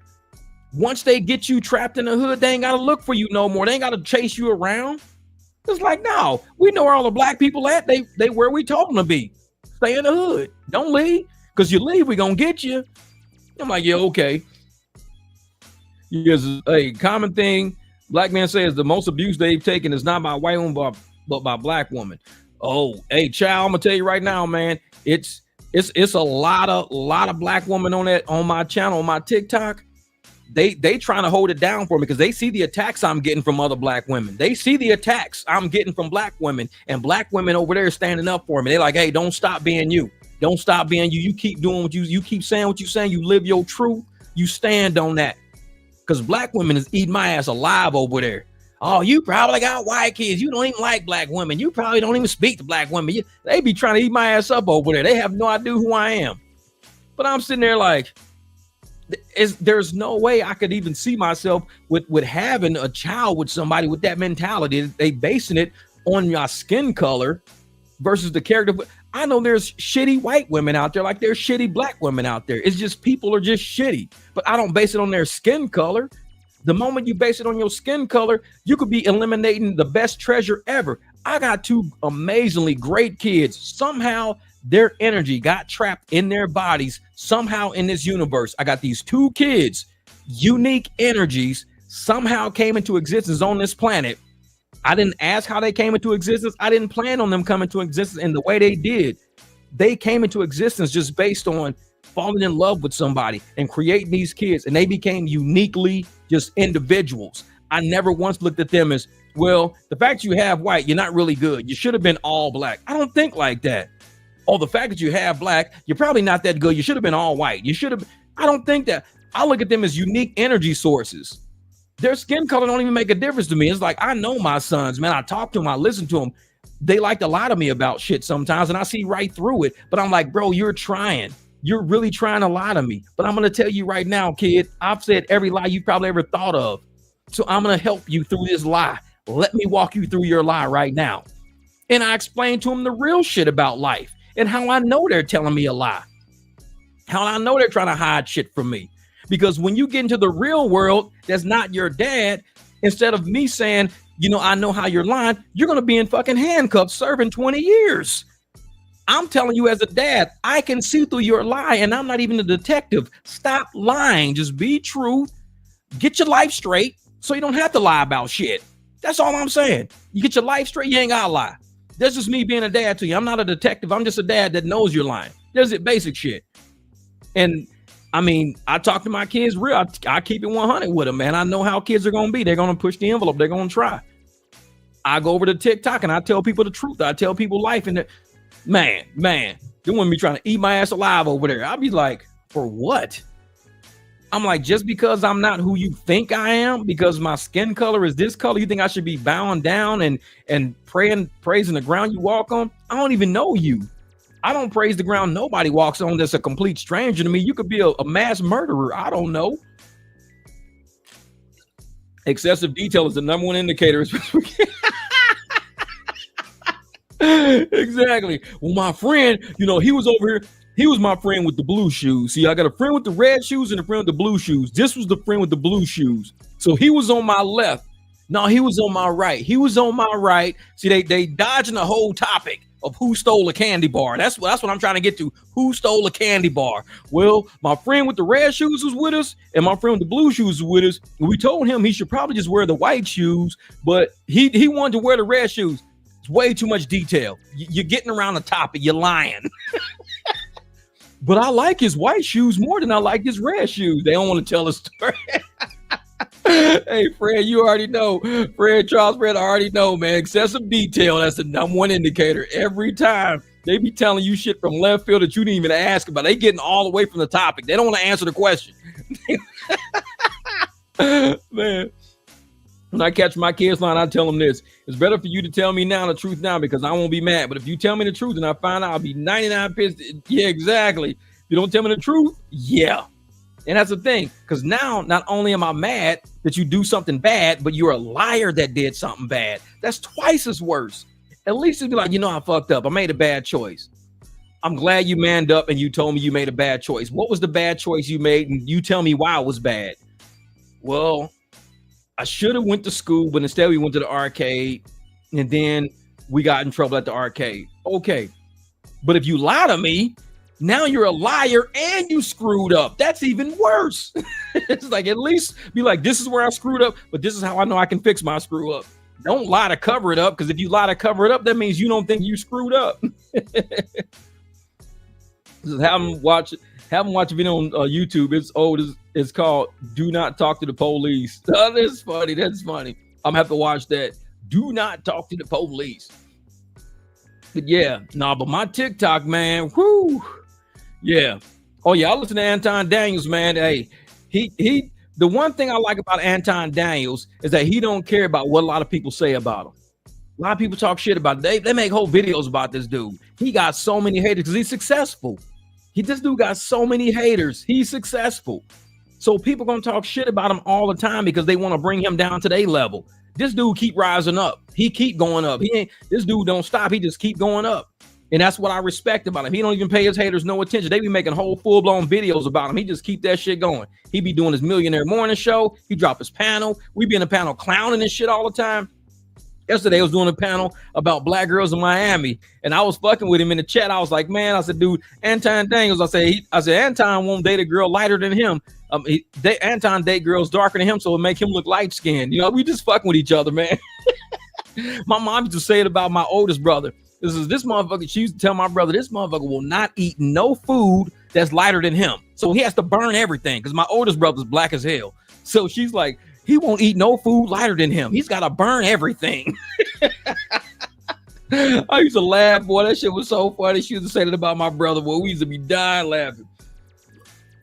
He would burn popcorn. He'd burn toast. That dude would burn because he was not a good cook back in the day, man. He was burning. She said, his kid cannot eat nothing lighter than him. He got to burn everything. Yeah, I seen one of him reacting to a girl calling him out, but the girl was reacting to a fake AI video someone made about him. That chick was dumb as hell. Yeah, man. And that's the thing, man, about Anton. He knows that he's winning. He's winning the game of life right now. He know he's winning. He know he came from a rough, rugged upbringing, trying to get shit going, failing businesses, things not going up. And he knows he came from that, and he's building something that everybody's eating off of right now. He's got shows that everybody's eating off of, not just him. And that's how I want my channel to be. I want a show and a channel that everybody can eat off of. If I'm the only one eating and everybody else is starving, I can't do it. That's why it's hard for me to deal with rideshare people. I know there's people out there doing rideshare right now that's broke as a fucking joke. And I've been trying to do everything in my power so they wouldn't be like that.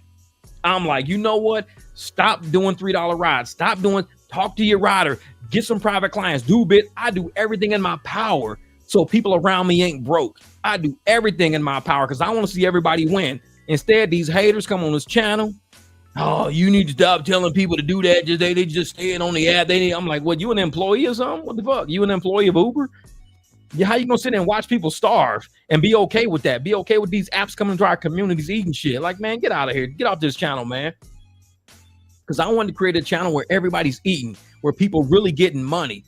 And like I said, with the bigger channels, the Angry Man, the Righteous Perspective, all of these guys, if they grab this channel and this channel slowly start taking off, trust me, hey, young boy, I'm telling you right now, man, hey, you probably one of my top three motherfuckers. I will, if this shit ever takes off, I need a trusted circle around me. Man. You, Jim, Jesse, Abby. I know, man, so many people out there, man, a very trusted circle of people that I'd be like, listen, I'm watching all these YouTube channels hire people. They're hiring their own friends. They're hiring people they trust to do different things in different cities. Hey, I hired this person for this. And everybody's eating off of YouTube content, man. They're eating off of sponsorship revenue. They're eating off of, and that's how it happens.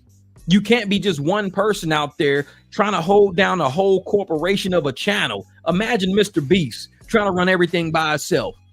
Even Anton Daniels, got people that's doing his edits, running his live chats, he's paying people.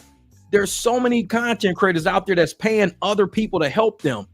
Because if I'm out creating content, I'm out working with networks, I'm out doing things, and you got somebody helping you with the edit, somebody doing your marketing out there, somebody doing this and that. All of these people, everybody's going to be eating. Now everybody's eating now. Because as soon as the check hits, bam, all right, cool, man. Yeah, man, hey, thank you for helping me market them videos, help tell me this and that. From here you go, slide you $1,000. Man, cool. That grand just came in time and said, dude, Jeff actually paid my car note, my insurance, and fill my car up every month. Why? Because he give me $1,000 a month. That pays my car note, my insurance, and all the gas. It's like, shit, it's like I got a free fucking car, man, dealing with the 300. And that's how I want people to eat, man. I want everybody to come out eating. You can't just have a channel that takes off and does some amazing things and you the only one eating. You the only one. That shit don't make no sense, man. They trying to say you didn't supposed to convert people. I do what's best for me. I'm telling you, hey, man, Draco, this is what I'm saying. If somebody is telling you how to or not to make money and they ain't paying none of your bills, they got to sit back for a minute. They got to let you try to do what's best for you for a minute. Because if you out there doing these rides and you ain't making no money, I'm sorry. You're trying to do it the right way, but the apps are doing it the wrong way. They're gouging people and underpaying us. The apps are doing it wrong. So we got to make it right. We stay in our community. We keep the money in our community. We get what's fair as a contractor that's contracting. We talk direct to the source of revenue. We cut out the middleman, and now we can do it now. Man. And it's like, anybody out there that's sitting there going, oh yeah, you shouldn't be converting, you should be doing this and doing that, be like, hey, how much of my bills are you paying?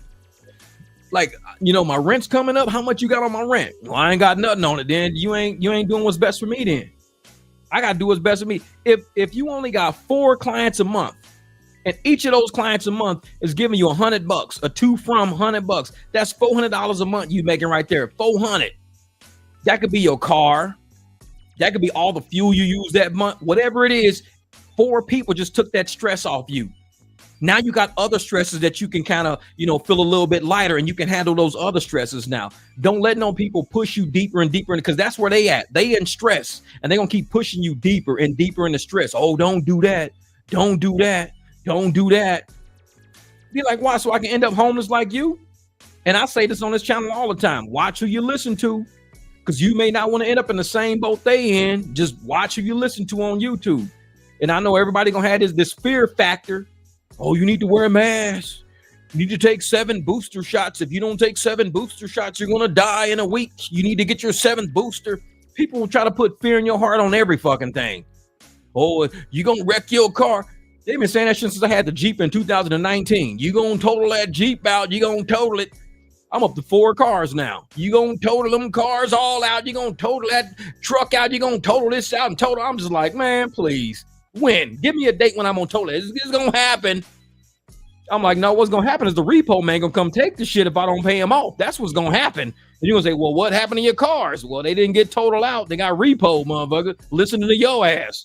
It's like shit. And have the people talking about it. Here you go, get them business cards made, man.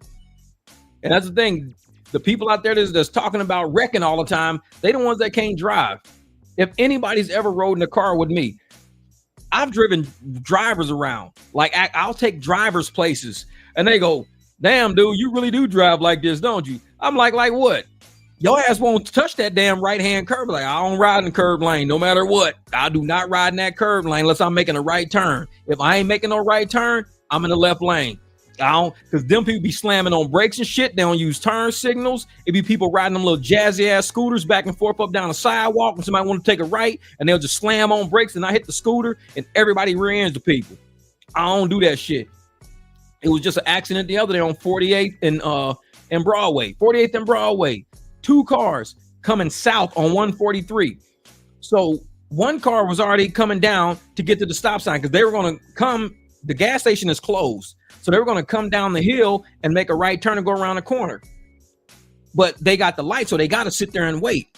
Another car came flying down behind the hill. Apparently, the car that was about to make the right turn, like you shouldn't be in that right lane anyway, because it ends. The right lane ends. You have to be in the left because when you cross the street by Chevron, you got to get over because the lane ends. Nobody ever's in that lane. Flying over the hill. Wasn't even in the right lane. Bam! Pushed that car clear around the damn corner. And I'm sitting there like, everybody saw it happening. And I mean, it was smoke, just shit flying up in there. And I'm sitting there like, you gotta be killing me. You gotta be kidding me. I'm like, man, don't pay it. People in that right lane. I'm like, stay out of that lane. Stay out of that damn lane. Because that car had to sit in that lane because they were making a right turn. The car that was going straight should have never been in that lane to begin with. Never. Smashed. And I'm glad I didn't, because that's why I don't ride in that curb lane. That would have been me sitting there. But nope, I'm sitting left. I'm like, I don't sit in the right lane. I don't sit in that curb lane because idiots riding the curb lane. Like, no, I'm cool. Shit. Was the driver say, hey, I got boxes of cars ready to hand out. People have the Xbox installed in the van. Oh, yeah, they love the Xbox. You got the Xbox in there. That's what I'm talking about. Man. Well, what you need to do to that driver, I'm going to tell you how you parlay that. You parlay that Xbox. You need to go to daycare facilities. You go to a daycare facility. You let them know, hey, any parents here that need rides to and from to pick their kids up and stuff like that, I do mornings and I do night pickups and stuff like that. I'll pick up the parent, bring the parent, we'll pick the kid up, take them back. I got Xbox so the kids can, you know, when they get out, they're all hyped up and shit. They want to play. It'll keep the kid cool till we get home or whatever. They can play on the way too. Man, you got the perfect setup. If you got Xbox, man, every parent will be like, oh, I'm paying for that. This kid ain't gonna be on my phone the whole damn ride. Yeah, my kid used to be on my phone. Mom, can I borrow your phone? Can I play a game on your phone? You already got the Xbox. Bro, you shooting fish in a barrel with that Xbox right there. It's like, hey, swing by any little daycare facility you can find out there, especially after school programs. If it's an after school program, drop off cards with whoever the coordinator is. So, hey, I know kids be here after school. They got to get rides. Sometimes the parents can or can't make it. Here are my business cards. Have the parents contact me. I can work out deals with them where I can pick up the parent to come get the kid, or I could just work with getting the kid. I got Xbox, everything. Man, talk to all those after school programs, summer programs right now, all summer programs. People getting to and from the swimming pools because kids go to those swimming pool camps. Like, I know we used to have them at Kirkwood Pool in St. Louis. All the kids would go there first thing in the daytime, leave when it closed. And they all be sitting on the curb and shit, waiting on parents to come, and parents are running late after work, can't get there. That's your market right there. That's your market. Swimming. And if the swimming pool got a community board up there, stick cards up there on the community board. Rides. People say, hey, we're at the pool right now. My mom can't make it here. She says, can you give her a call? Call the mom, get paid on Cash App, PayPal real quick, pick up the kids, bam, right to the house. Man, that right there. Hey, that's how they play Madden 2K, Fortnite. Sundays I play NFL games, the big UFC fights, NBA games. Man, how in the hell do you got an Xbox in the car? That's crazy. Lots of $1,000 minivan requests. There you go. A shark doesn't rely on another shark to hunt for him. He hunts for himself, and sometimes that's what you got to do. Oh, yeah. That's what I'm saying, man. That's what I'm saying. There's so much money to be made out there, man. So much money. And when like I said, I dropped that video the other day. I was mad, man. I was mad. When I saw that news interview about them people striking up in Milwaukee, I got mad. Because first I'm thinking of strike in Milwaukee, what is like unions or something like that. These were drivers. I said, wait a minute, hold up. We're past that point. Strikes don't work. We're protesting by converting rides. That's how we protest. We convert rides. That's our protest. We protest and we get paid to protest. You don't like the fare, convert it. You're protesting. You don't like the fare, talk to the rider. You're protesting. To go on strike and to make absolutely nothing, that's the dumbest shit I ever heard. We're past that point. We're past that, man. This is, man, if I could send a photo, I would. Oh, man, in my in my description of my videos, you'll see my email address in there. UberGPayZ email address in there. Man, shoot me. I'll put that shit online. That's sick right there, man. But not only that, if you could send me a video. No, you know what? If you are you at the car right now? If you at the car right now, I'll put the link in here, man. You can show us what you're talking about right now. And I could also I could clip that and everything and make that shit a short. If you with the car right now, man, let me know. Shit, we'll do a video real quick. That's some dope shit right there, man. I like that. I got the last Xbox that came out. Don't play it. Bro just gave me a great idea. I'm about to install myself. Oh, you got the Xbox One? You got the Xbox One? Hold up. Oops, sorry, dog. I know I got an Xbox or something in here. My son got some stuff like that, man. Xbox Ones and all that. But how do y'all make them work in the car, man? That's crazy. It needs Wi-Fi, don't it? Shit, you need Wi-Fi. You drive in Milwaukee or Uncle Tom's, they do everything by the book. They don't get left behind. Yeah, man. They done. Drop the new wheel hubs, trucks, motor mounts in. Use the apps to convert tours in time for the week. All that in the $1,000 minivan. They don't want the new car. Hey, the minivan is big because it's comfortable. People want to just get in and get out. Them little cars sometimes, like my Beamer, nobody wants that Beamer. If I got 1 or 2 people, the Beamer's perfect. 3 people, I can't use my Beamer. They want space, man. People want space. Like I said, that Beamer did okay, but I knew I wasn't gonna make it that far. I couldn't do airport. I couldn't do nothing. People needed the extra space. They needed, people want to feel comfortable. They want to kick back and relax. Like, man. Hey, Mundrick, hey, you got to get that Xbox in there, man. I want to see that. Forgot about the pigeon content. We ready for the new type stuff you got in store? Yeah, exactly. So yeah, I can hook it up real quick. All right, bet. Hold up, let me do something real quick. Invite. All right, I'm about to. Hey, that driver, I'm about to drop this link in here real quick. All right, I'm gonna turn the music off because we gotta do this shit the right way. All right, so I just dropped a referral link in there. So if you hit that referral link, then I could bring you online and you can show us what you were, man. I gotta see this. I got to see this. Y'all, this is exclusive, straight from the barbecue. This is real time shit right here. Y'all want to get your car right? Be ready because we got that driver. We got that driver. He's going to show us how this shit is set up. Because I'm like, bro, how the hell you get an Xbox in the car? That's crazy. Because I thought Xbox needed like Wi-Fi. Like, I think my son's had like, some had a disc, some he downloaded. I don't understand that shit, man. He ended up getting a gaming PC. I had him a gaming PC built for him. All the boxes and shit are all on the floor back there. I couldn't get that, man. They put a PS5 in that junk. Dude, that is crazy to have because I got those trays in my car. I could take those trays down and put big ass, just a screen right there. What's up, Winnie the Pooh and Eeyore 2? There you go. Oh, we finna see something cool. We about to we just dropped a JJ, like, let's go. Say goodbye yesterday. I'm living in the light of a new day. Waste another minute in my old way. Praise the Lord, I've been again. All right. So yeah, when you got a chance, man, hit that link. So in my car, I just keep driving if I see more than 2. Charles, you like me. I'm like, damn.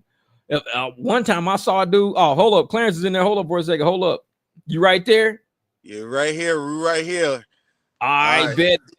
You're going to have to shine some light on it. You got a light on the back of it or something like that? Yeah, let me get these lights hooked up in here. Get the All LEDs. right, cool. Oh, hey, he got it real, but he got the LEDs and everything. That's what's up, man. That's what's up. Now, where you calling in from? We in Orlando, Florida, baby. We in Orlando. See, my son, he down at Port St. Lucie, man. Well, you about 3 hours from him? Yeah, I go down there. That ain't far. Yeah, I don't know how to turn this camera around, but it's like a little button you can hit to rotate it, but you could do it like that. Yeah, we got the iPad up here. Okay. I do little ads on this one. Wait, let me another iPad. Okay, I And then got we you on the got a solo layout now. Word. Got to have our flag up in here. That's what's up. That's Got what's up. free Wi-Fi for them How do you get right there. Wi-Fi? Like, how you do that? Straight Talk. Yeah. The little home internet router works to perfection. What do you talk? Straight route? What is that? Straight Talk from Walmart. Okay, you get man, a you little. gotta tell us about it because I ain't never heard about that. Yeah, and then underneath here, I got the little LEDs in the back. Okay, This is my little power box here. the Jackery. power inverter right there. Yep. Okay, Little Jackery. okay. Hard to see it because it's dark out here. Oh, But I this see what you thing got. worked miracles right here. Now, is it plugged into the car or is it's just running by itself? It's plugged into the car. But Okay, all once it right. I think starts I got up, something like that. yeah. All right, so the controllers right here. One Dude, on the that- plug in. Yeah. Right now, I got it hooked up to the Google Home because I had people watching some Disney movies earlier. So, they were watching something back there. Man, they say you giving me ideas, dude. This is real shit. This is right here is top class right here, man. You hooking us up with some game. This is top shelf. And this the TV Dude. right here to go with it. Right there, With that what? big lifelong TV that goes right in the back. And they watch the NFL Sunday Ticket because all that's a write-off at the end of the day. Yeah, it is. Yeah, anything I use for business is definitely going to be a write-off. Damn, man, you got the smart home, you got the TVs, bro. Yeah, somebody they gonna extend the ride on your ass. They're like, hey, can we just ride around for like 30 minutes? Look, my homeboy, he be watching your videos. I put him on it. I put all the drivers on your videos, but I appreciate that, brother. I be like, look, y'all gotta watch him. He gonna spit some real game to you. I've been watching him for a while now, and it's all about business. Appreciate that. Oh yeah, brother. And see that's what I'm saying, man. Is let me do the exit solo. There we go, right there. There we go. Yeah, man, I appreciate that, brother. No, because like I said, you giving a lot of us like real game on how to. Because I never heard of the stuff you even talking about, the Wi-Fi stuff and all that. I never heard of that. Yeah, this is the little router that goes in the car. So wait a minute, I'm gonna put you back on solo layer. So that's a router from Walmart. From Walmart. And you just plug it into a power box. Yep, it goes anywhere. Wait a minute. So you got that little box and you can drive around and get Wi-Fi anywhere in the city as you drive around. Anywhere. And it's crystal clear. They're watching Sunday. This is what it looked like. Oh, you got everybody like, oh man, I need that. Yeah. What? Bro, that's tight. I tell you one thing. Tight. Straight Talk better be hitting me up with them royalties. Man, hey, if you get a Straight Talk link, send it to me and I'll put it in the description of this so you can actually get paid for anybody that get it. All right, word. And do you actually get referral fees for it and stuff like that? No, that's what I wish we got.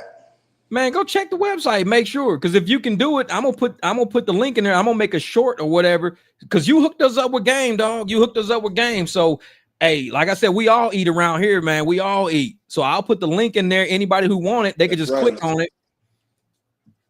So just let me know. Be like, I'm gonna look it up, man. I got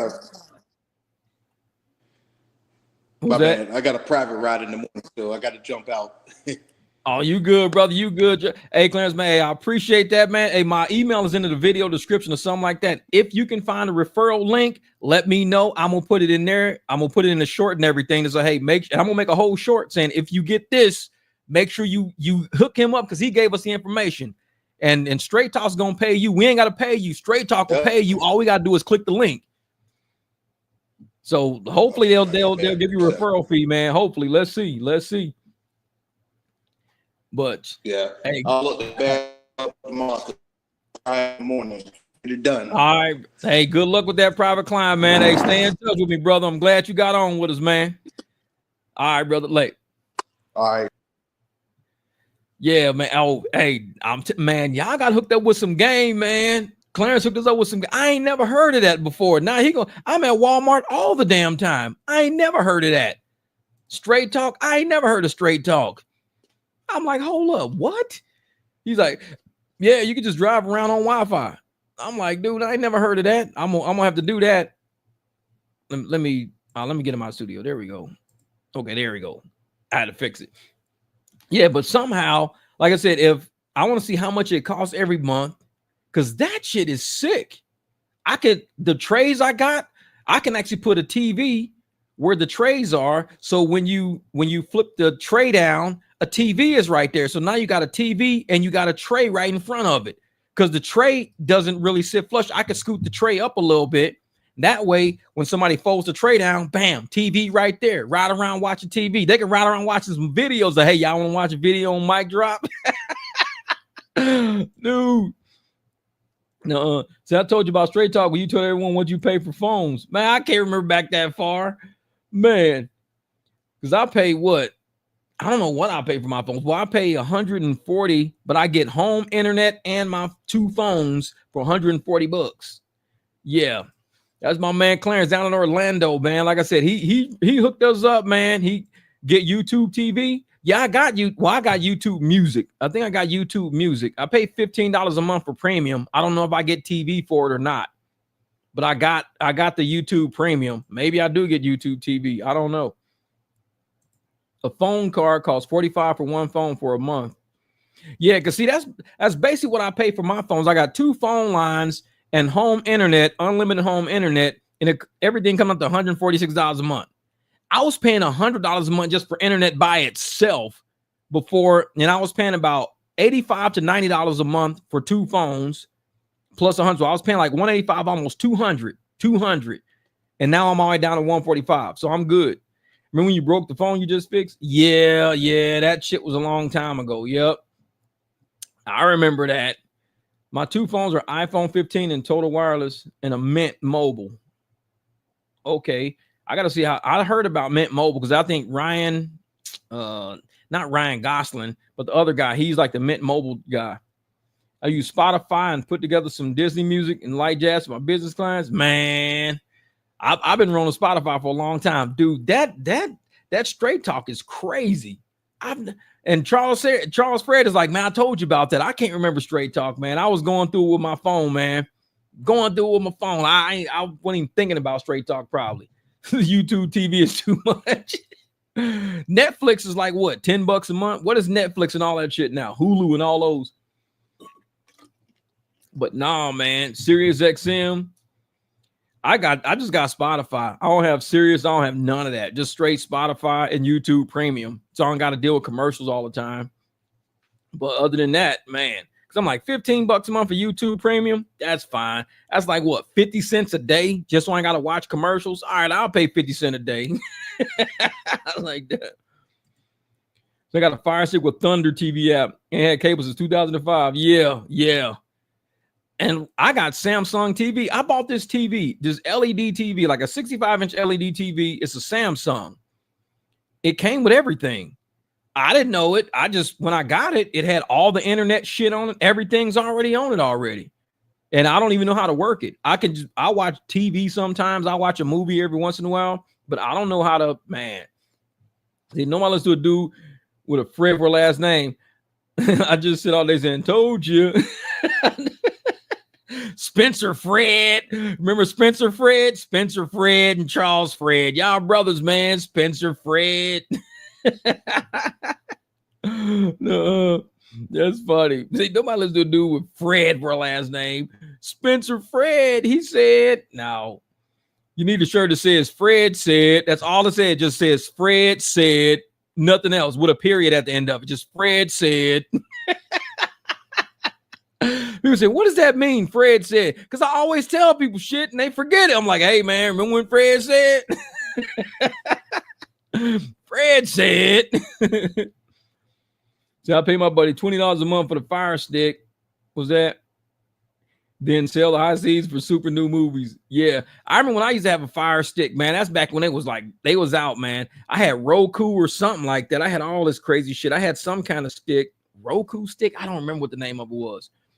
Cody, that was it. Cody stick. It was a KODI stick, the Cody stick.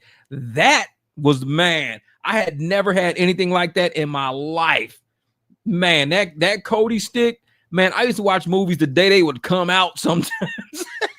That damn Cody stick was crazy. I was like, I'm going to jail, man. I don't know where the hell that thing is, man. That little Cody stick was some shit, because you can go through and you can pull up everybody's, what do they call it? It's Cody, but you can go pull up people's catalog, maybe. I don't know what they call it. There's a name for it. It's not a domain and it's not a catalog, but you would pull up, you just go to something and you click it and open it, and it would be like all of their stuff from whoever they were. So this is the server. That's it. It was servers. You could pull up anybody's server, even people overseas, and you could see like movies the day they come out. That's like, holy shit. And they would be really good quality too. Someone, every once in a while, you might see somebody like walk across the screen, but the quality was good. The sound was good. And I was like, man, this is Omen Hellcat was selling those. For real, he was selling the Cody sticks. I thought he sold something like Reloaded or something like that. He was selling Reloaded sticks, whatever those were. But yeah, Cody, man, I would go through all the servers. Dude, I had some of the best servers, man. I had some of the best servers. And they would never crash. They would never get hacked. They would always work. Because sometimes you go to a server and it wouldn't be there no more. Or you have to reload it and you got to screw around with it. Dude, I had some amazing servers. Amazing. Everything was in them. Man, that shit pisses me off. I don't know where that Cody stick is. Y'all's trying to make me mad, man. I want that Cody stick back. Yeah, bro, I ain't got time to pay for it. Goddamn robbing corporate sheep. Yeah, exactly. See, what's the best car truck to buy for private rides? I'm coming up on some money. Decent ride. I'm not about to lose this money. I had 20,000 sports bet. Not going to let it happen. I lost 20,000 sports bet. Not going to happen this time. I don't know. Hey, I don't know, man, because like I said, I haven't had a Ford. I got a Ford now. The last time I bought a Ford was like 2001. It was a Ford Expedition. It was a Ford Explorer Eddie Bauer. And it was the old engines. It was like a 1997 or something like that. It was the old engine. This one I got the 19 now. Man, this thing's a beast. This Expedition I got is a beast. But there's a lot of Lincoln Town cars out right now. A lot of Mercedes S-classes. There was a Mercedes S-class out. Guy wanted $3 grand for it. All he needed was a paint job. Interior was it sat in the sun in his yard, so it needed new headlights. The headlights were yellow as hell. Interior was like a brand new interior. Carpets were like brand new. Everything was like peanut butter brown. Like nobody ever touched the interior of the car. It had like about 60,000 miles on it, but it sat in the sun, so all the top was faded. The hood was faded. The lights were fucked up. So it was probably going to cost, and I think he wanted $3 grand for it, but it was going to probably cost about maybe $4 or $5 grand just to go get it painted a nice color, or either get it wrapped, get all your new headlights and everything like that. But I mean, you could spend less than 10 G's, man, and get something that's going to last you a few years. You could spend like 10 G's, get a real nice Mercedes, a real long. You can get, I would probably get a Mercedes ML. You can get an ML 350 or something like that. And those are really good on gas. You can get, the Expedition series, any Navigator. Any Navigator is going to be like kind of upgraded. It's an upgraded Expedition is all a Navigator is. I mean, if you can get like a older, I would probably say like a 2013, 14, maybe Escalade, the 13, 14s with low miles or something like that on it. Those are pretty good because that's when the body style changed. I got the 05, the old body style 05. I don't like the grill on it because the grill is real plasticky looking. The newer ones are way nicer, but the old grills are plasticky looking. But yeah, man, it's a lot of nice cars out there, man. A lot of nice cars. So don't get the $35 phone card because the connection drops to shit after you get a certain amount of data. $45, no data limit, 2 lines for $90. There you go. Say they don't have JWatch TV on Dish or the MicDrop barbecue, so I told my home we'll get rid of it. We got to get rid of it. Well, on Dish, can't you get YouTube? All you got to do is just go to YouTube. That's it, man. See, that's why he got locked up. He made millions selling those Cody sticks. So he was selling Cody? So he was selling Cody sticks? I thought he would. What the hell was Reloaded? Reloaded and Reloaded too. Is that just what he called them or something? But they were actually sticks that had Cody on them? whatever, man. Cody was crazy. That shit was crazy. I love that, man. I couldn't wait to get home sometimes. It was everything on that. Everything was on that Cody stick. It was like Pandora's box. I could get on, I could be going through somebody's server and be like, oh shit, they got this out now. Open it, and it will be the actual movie. I'm like, wow. And I watched that shit. Man, I used to love going through that Cody stick. I would be going through everybody's server, looking up stuff. Man, that shit, man. That it breaks my heart that I ain't got that no more. It breaks my heart I ain't got it, man. Yeah, those are the jailbreak Cody sticks. Cody was a software, and it looks like a prism. It was like a prism software, but you can go into that software and you can find all of these people's names. It'll be something like, let's say it was like Jim's Jungle. You can open up Jim's Jungle and it's a server and it's all the shit that he's got.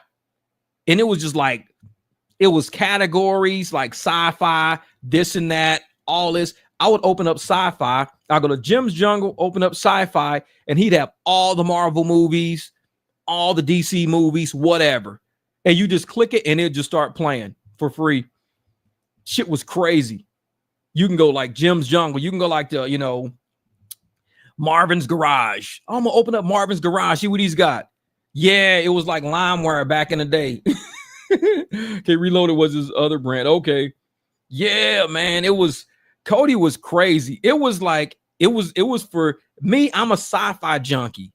I would open up sci-fi in anybody's server. Was they really called servers for real? Because it felt like it was a different name. It probably was server though. It probably was server. And I would open it up and it I don't know if it feels like it was a different name I used to open up, but it was server though.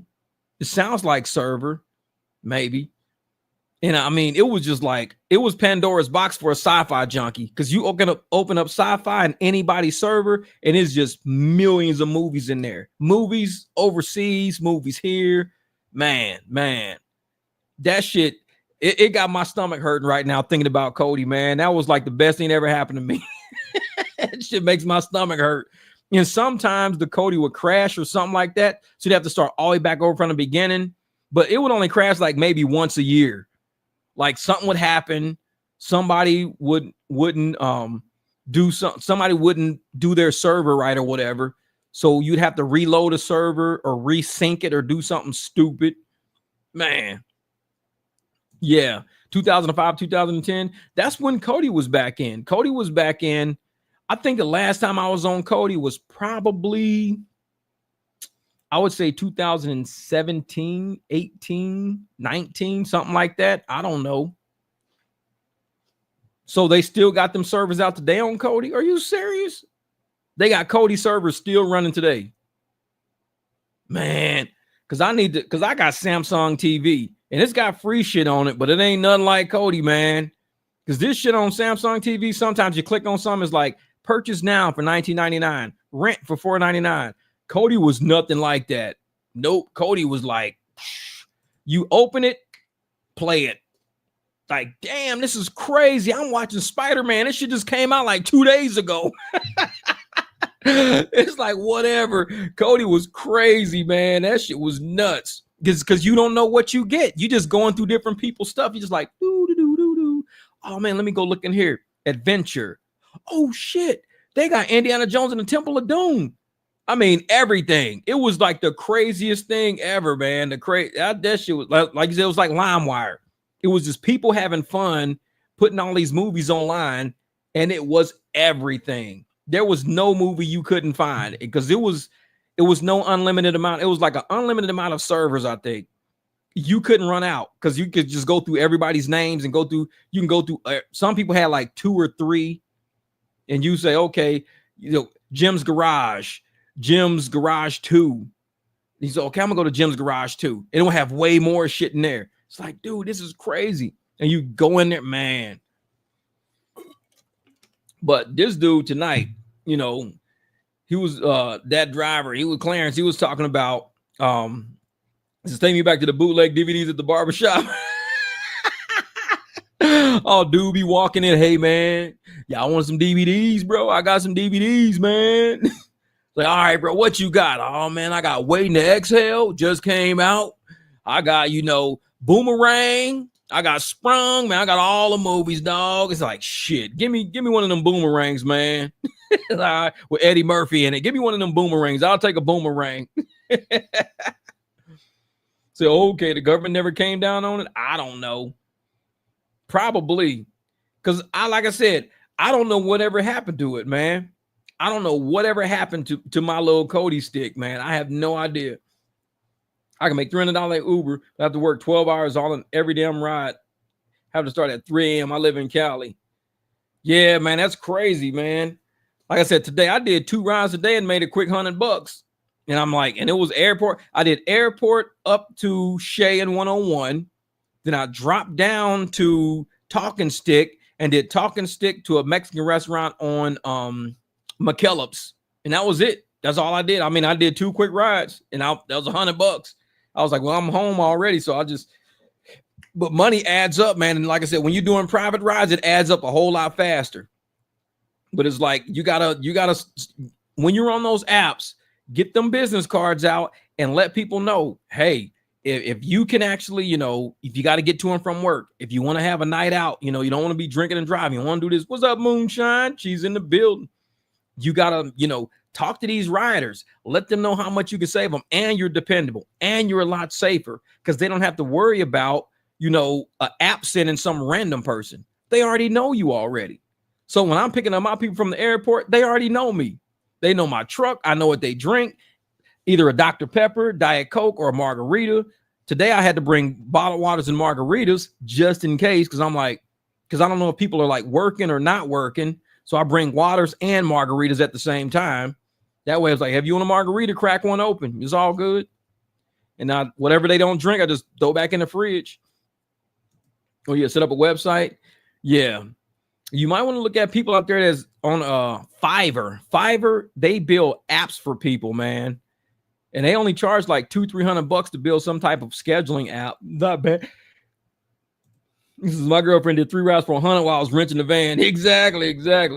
And it's quick, man. I tell people some days, I know this week because it's July the 4th, and I'll probably be out. I'll go out the 3rd. The 4th, I stay home because the dogs don't like fireworks. So I never work on the 4th. I'm gonna be at home with the dogs and shit. Because if I leave and come back, the first year I had these dogs, I didn't know how scared they were. This was back like in 2020. I didn't know how scared they got. And there was a big pea puddle in the middle of the floor. They will not go outside with them fireworks. So every year I stay home on July the 4th and I don't make no money. So I'll probably do a live stream and the dogs will be in here because they won't leave my side. If it's fireworks going, they're going to be here. So I'll be doing a July the 4th live stream. We'll talk about everything top to bottom. We got the Sin City Manny case on the 3rd, July the 3rd. He's going back to court. So we'll have enough information to talk about that. I haven't done any videos on Sin City Manny because it's really nothing to talk about. Everybody keeps showing the same videos over and over, having the exact same discussions over and over. So it's like after a while, it's like, dude, you can't keep talking about the same shit over and over. So I'm waiting to do my next video with some new explosive information, some great legal analysis breakdown, the potentials, liabilities, what's going to happen. Because as content creators, I'm telling you guys, man, as subscribers and content creators, and a lot of you guys too, if you're on other channels and you guys are, beefing with people, arguing with people, you can be caught up and implicated in crimes if they actually see you. And which is funny, we're at the 2-hour mark. This is what I'm gonna do. I'm gonna show you guys something I've been working on right now. I'm gonna show you guys something because you need to see this. If you are dealing with the Manny case, where am I at in here? Where am I at? Let me see. Can I go down here? Can I go down here? Wait a minute. Nope, that's a optimized channel. Where the hell is this thing at? I actually have nah, it's not in there.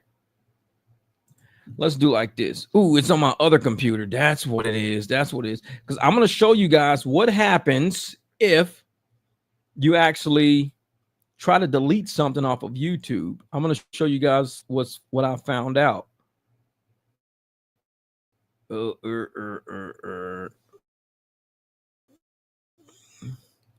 Wait a minute. Go. Bam. There we go. Deleted YouTube videos. Bam. I'm gonna bring up the screen for you guys real quick. Hold up for a second.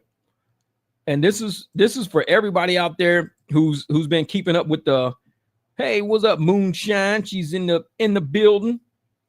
Yeah, I like your channel because you got a lot of custom cars on your channel. I'm a car guy. I was like, ooh. And then our dog looks the same. We got almost the same dog. Sika's right here. Where he at? Oh, he's under there. All right, share screen. Bam. So let's see. All right, come on, thing. It's spinning right now. It's spinning right now. At some point, it's going to kick in. Did it say? Oh, there it is. Okay, let's get rid of that ad. I want to do this video because a lot of people. I'm gonna do this. Let me do something like this real quick, because a lot of people are following that case over there. But let's go in here, and I'm gonna read you guys exactly what it says as far as when people try to delete videos. Since Vinny said, dude, Minnow wasn't there. That's why he didn't have his guard up. That was just me looking from the outside. Yeah. And that's me, man. He didn't. If you beefing at that level with somebody, you really beefing at that level with somebody, you got to expect anything. Like me, I'm from the hood, man. If I'm beefing with somebody and I'm in their hood, I'm always going to have my guard up because I'm not in my own hood. I don't got my own people around me. It's other people around me. So I got to make sure that I'm protected by myself and somebody else's hood. And that's not even in a whole nother city. That's just me like cruising in their hood or whatever like that. So I'm like, oh, no, I don't do that, man. I don't do that. See what happened? What happened? Oh, yeah. So let me show you guys this right here. I'm trying to open this thing up, but oh, there it is. Okay.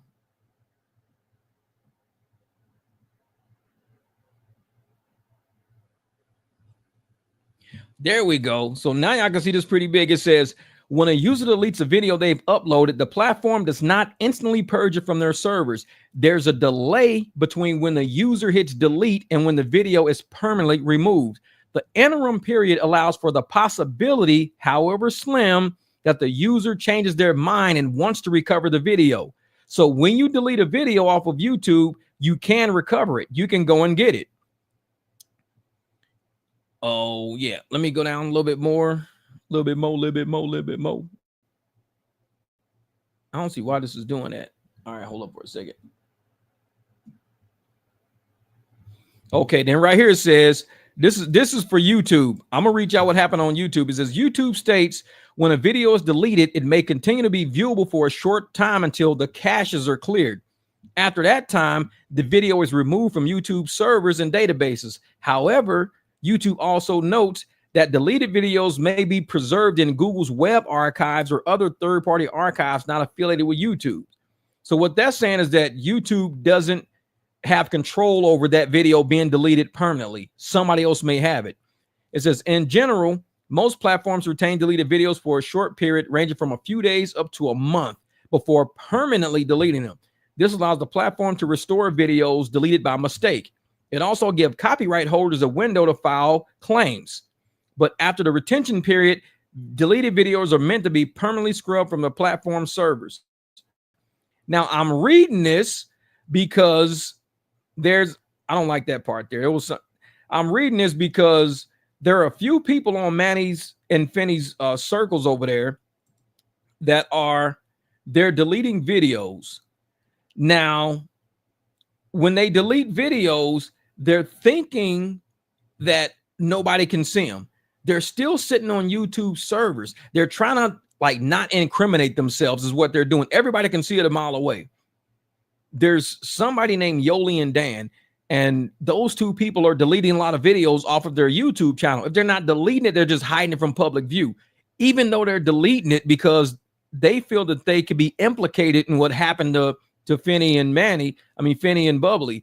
So they're deleting all their videos real quick. It's okay because they're still going to be sitting on that server the whole time because YouTube doesn't really delete anything.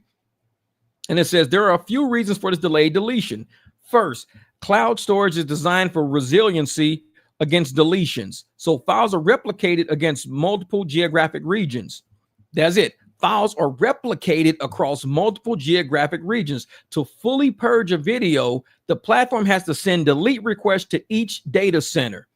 This takes time and resources. Second, retaining data for a period allows the platform to restore videos if deletion was accidental or improper. Finally, bulk deletions are done often asynchronously in batch jobs to optimize cost and system resources. So videos are not wiped instantly, but kept in cloud storage until permanent deletion batches run. Yeah. Then this is metadata right here. This is what I look at all the time. And it says, even after a video is deleted on YouTube, some metadata about the video persists. According to a discussion on Reddit, data such as video title, description, tags, view count, uploader, and length often still exists in YouTube's database after the video itself is deleted. Now, the reason why that is helpful is that the metadata can be helpful in identifying what a now deleted video contained if you come across dead link or reference to it. That helps when people want to investigate a crime. If you want to investigate a crime and you're like, well, the video is deleted, it's not there no more. The metadata is still there. The history, the link, some of the comments, all of that is still there. So the investigators can actually go to the metadata and say, we need to see this video. So they can undelete a video because now the investigators know a video actually existed right there. Then let's go back in here real quick. Oh, there was something else I saw in here that was even better. It wasn't URLs. It was something way better. Oh, this is it right here. I like this. This is what I was talking about right here. It's called the Wayback Machine. Deleted YouTube videos are often archived by third parties like the Internet Archive's Wayback Machine. So you can go to archive.org details deleted YouTube video collection. The Wayback Machine periodically crawls and archives websites, capturing snapshots of pages and content at different points in time. This allows people to access previous versions of, man, I don't know why these goddamn ads keep doing this shit. This irritates the hell out of me. Because it keeps making my screen jump. I'm like, quit that shit. And it says, this allows people to access previous versions of web pages, even if the content has been removed or deleted from the live web. When a YouTube video is deleted, if the Wayback Machine has crawled and archived the video page, the archive snapshots remain accessible. People can visit archive.org, enter the original URL of a deleted YouTube video, and see if an archive version is available. Man, I hate this. This does not contain the actual video file, but it shows video title, description, comments, and other metadata. In some cases, the Wayback Machine has preserved the ability to even watch the deleted video. This is what, and you can recover deleted videos. When a video is deleted on YouTube, it stays in YouTube's system for a short period of time before being permanently deleted. During this window, it may be possible to recover recently deleted videos using Google Takeout. Now, Google Takeout allows users to export and download their YouTube data, including information about recently deleted videos. By using Takeout shortly after a video is removed, users may be able to find the URL and metadata before it is purged from YouTube servers. So basically, and this is about permanent deletion and all that, but basically what I was looking that up because we were hearing says blah blah blah. We keep it all in case we get sent a search warrant. Yep, that's basically what they're saying. We keep it all just in case we get hit with a search warrant. Yep, exactly. And so when people try to be like, "Oh man, hurry up, delete that video. I don't want nobody to see it," like you just said, it's still in case if you get a search warrant or they get subpoenaed for it, they can say, "Hey, there is a video that was deleted today at 2:30 p.m." that was actually uploaded 2 days ago at this time, and it's right there. What up, Vic? I remember you, brother. I remember you. I always run into you, man. And so the investigators will say, there was a video deleted today at 2:30, but it was uploaded 2 or 3 days ago. This is the metadata. This is the length. These are the comments. This is everything. We need that video back.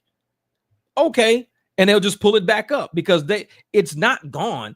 The person who deleted it can actually request it to be pulled back up too from YouTube or whatever, but the police can always go there. So Yoli and Dan, the people who are deleting videos about Finney and Manny and all these people that are deleting all these videos all over the internet, thinking that they can get rid of the chat comments, that they can get rid of everything, they can't get rid of it.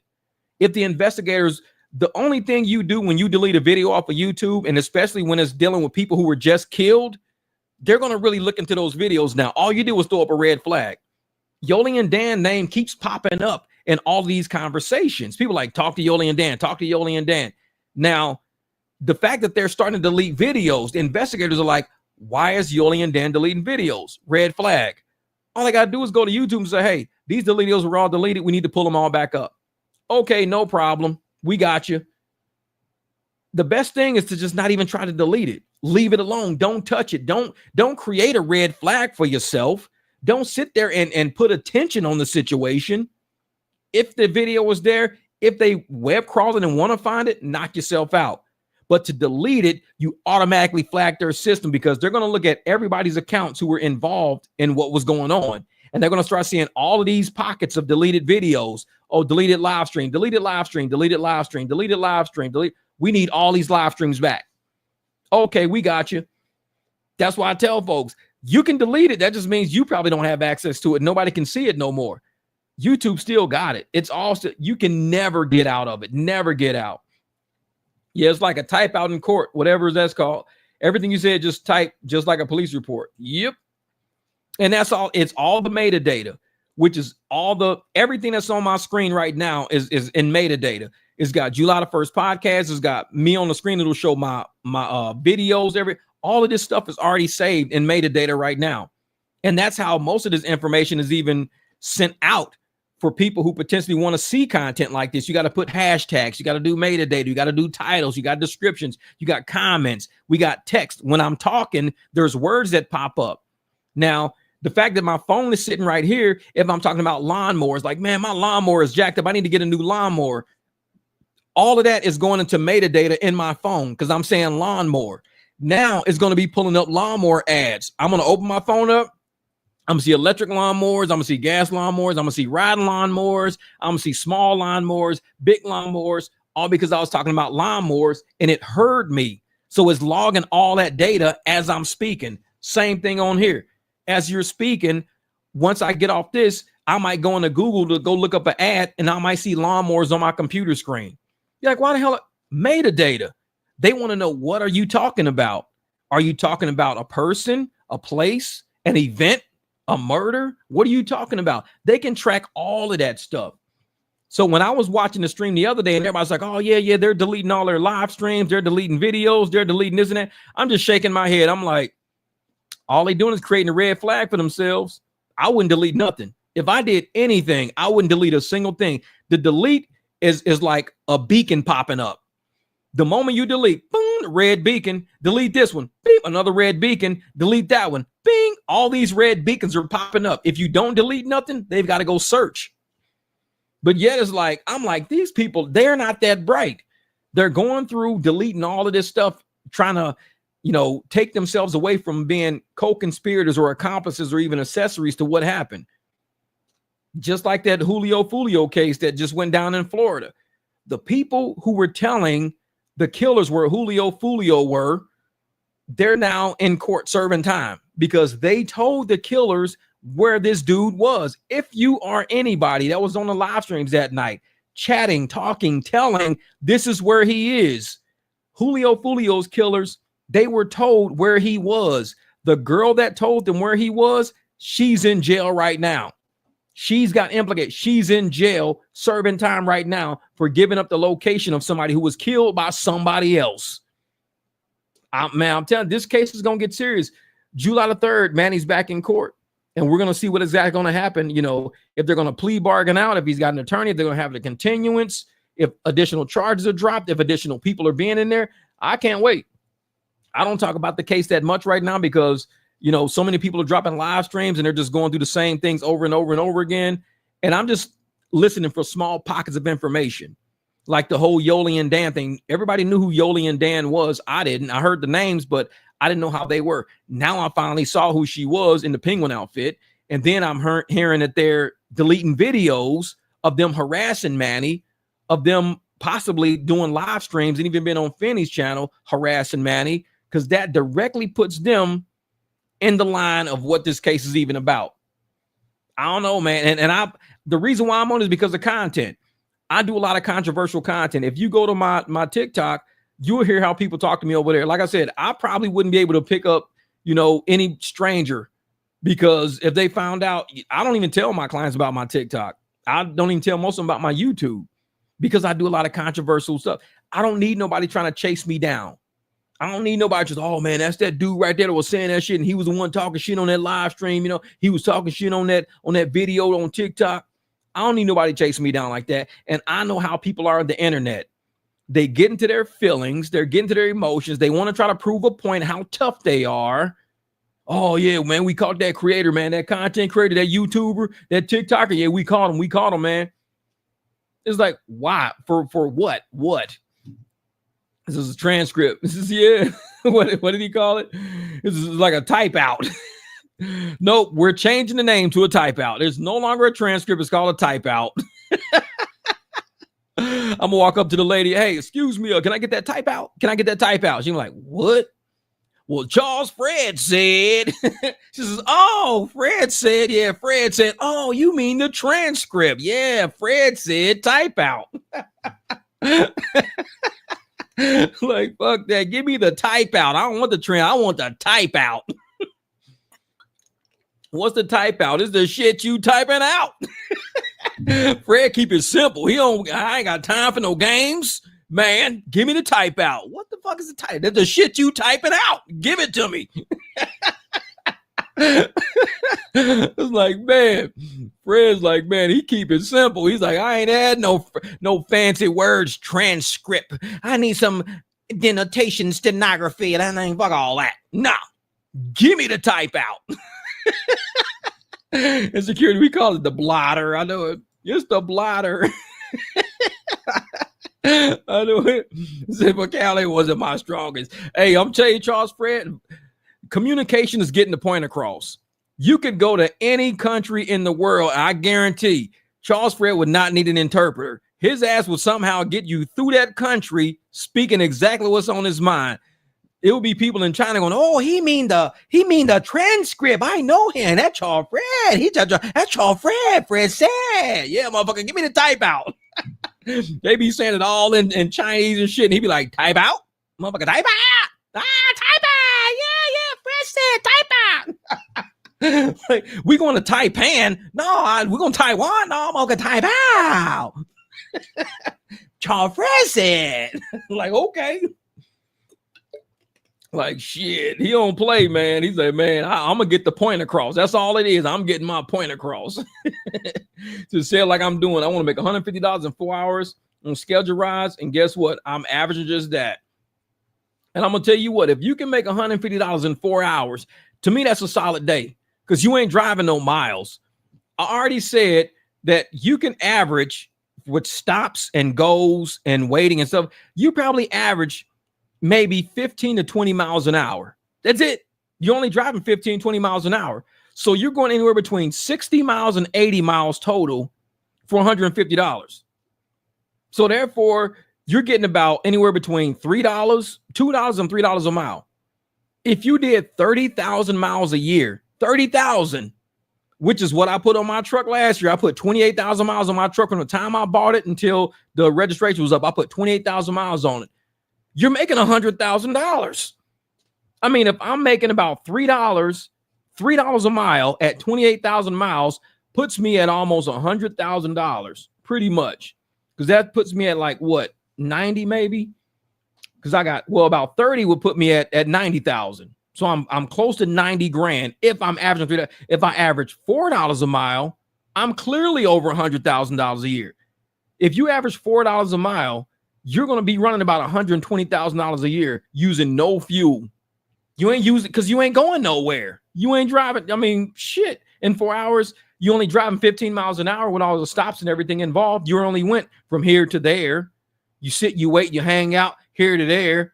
Sit, you hang out. 60 minutes done passed. And how far have you went? About 15 miles. There you go. You go 15 miles an hour. He said, my wife and daughter speak Spanish, no problems there. Charles Fred said, that's the chulo. His name Fred. That's my chulo. Like, yeah, Pape Chulo. That's Fred. He in Guadalupe. Shit. Says, hey, what kind of content do you have in mind from now on, Jeff? I was thinking about changing the name of my channel to MicDrop Variety Show, or the MicDrop Barbecue Variety Show, or something like that, because I want to talk about a variety of topics. I think life is too massive to really pigeonhole who we are. We're all different. We're all from a select background. We're all from a collective background.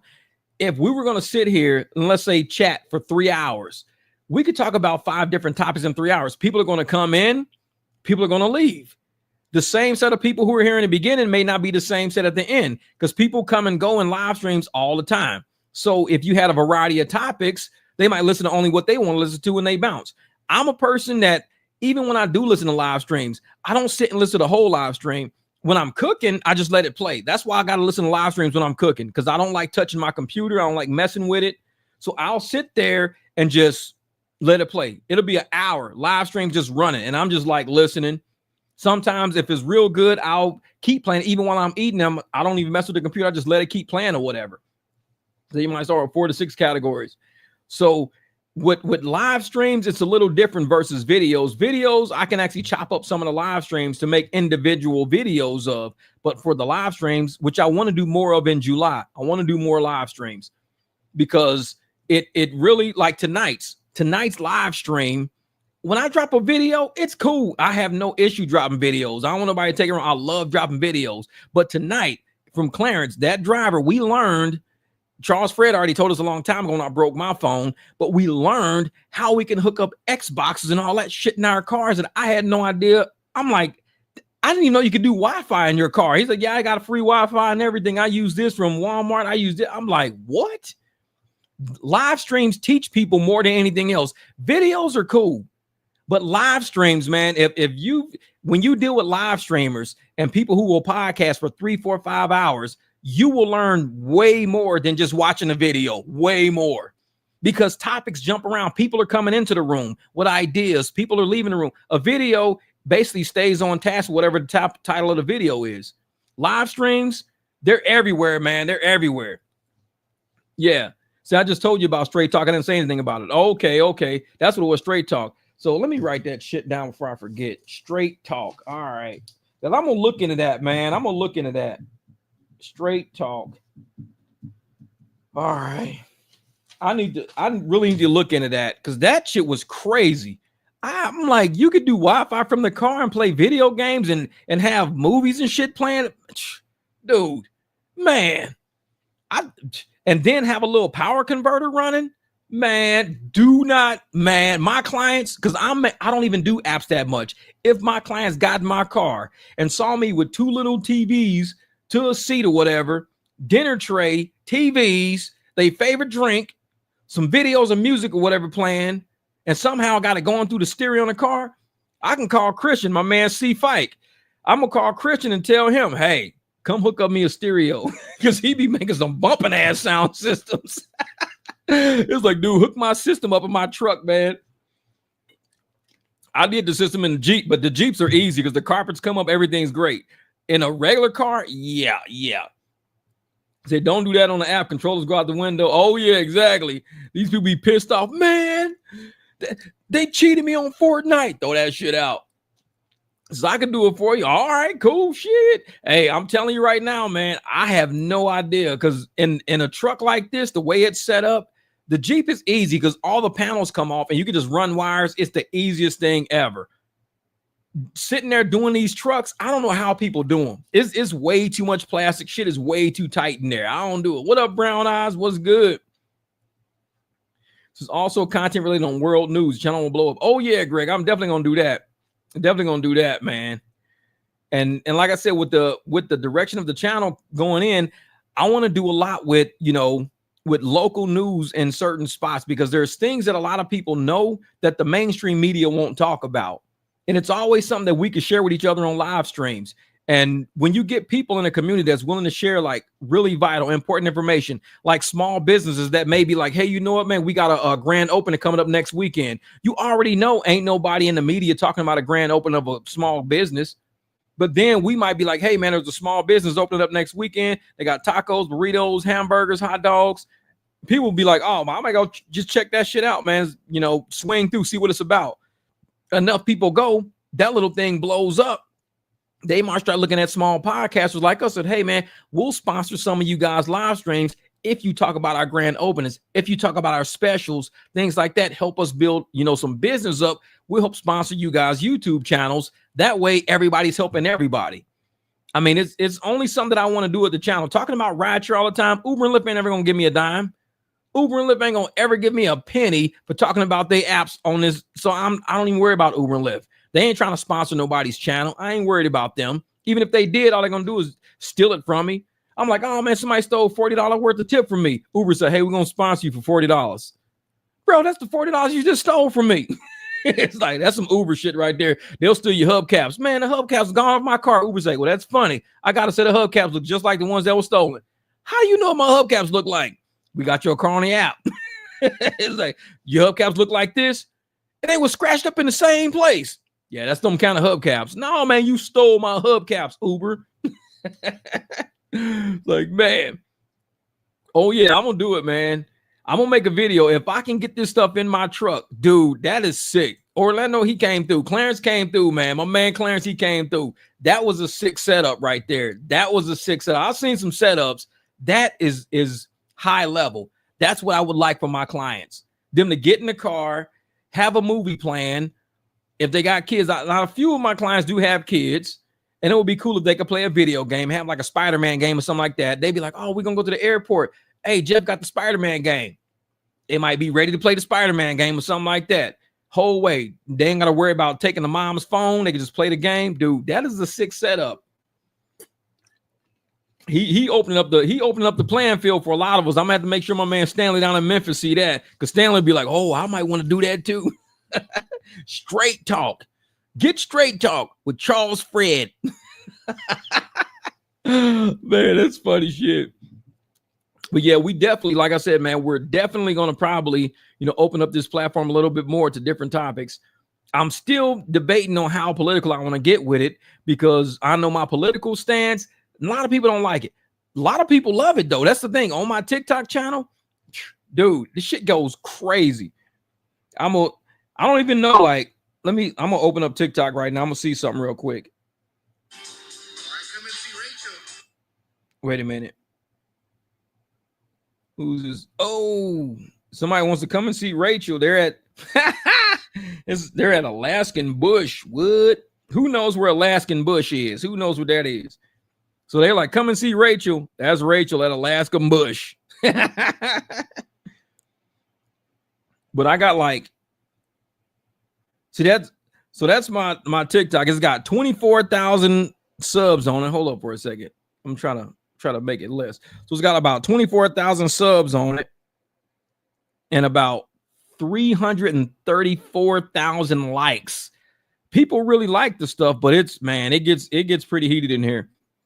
The last two videos I dropped, one's got 8,900 and one's got 85,700. That's the two last ones I dropped. Yeah. It's not Alaskan Bush. Yeah. Somehow somebody's at Alaskan Bush. Whatever that is. He's like, come check out Alaskan Bush. Like, okay.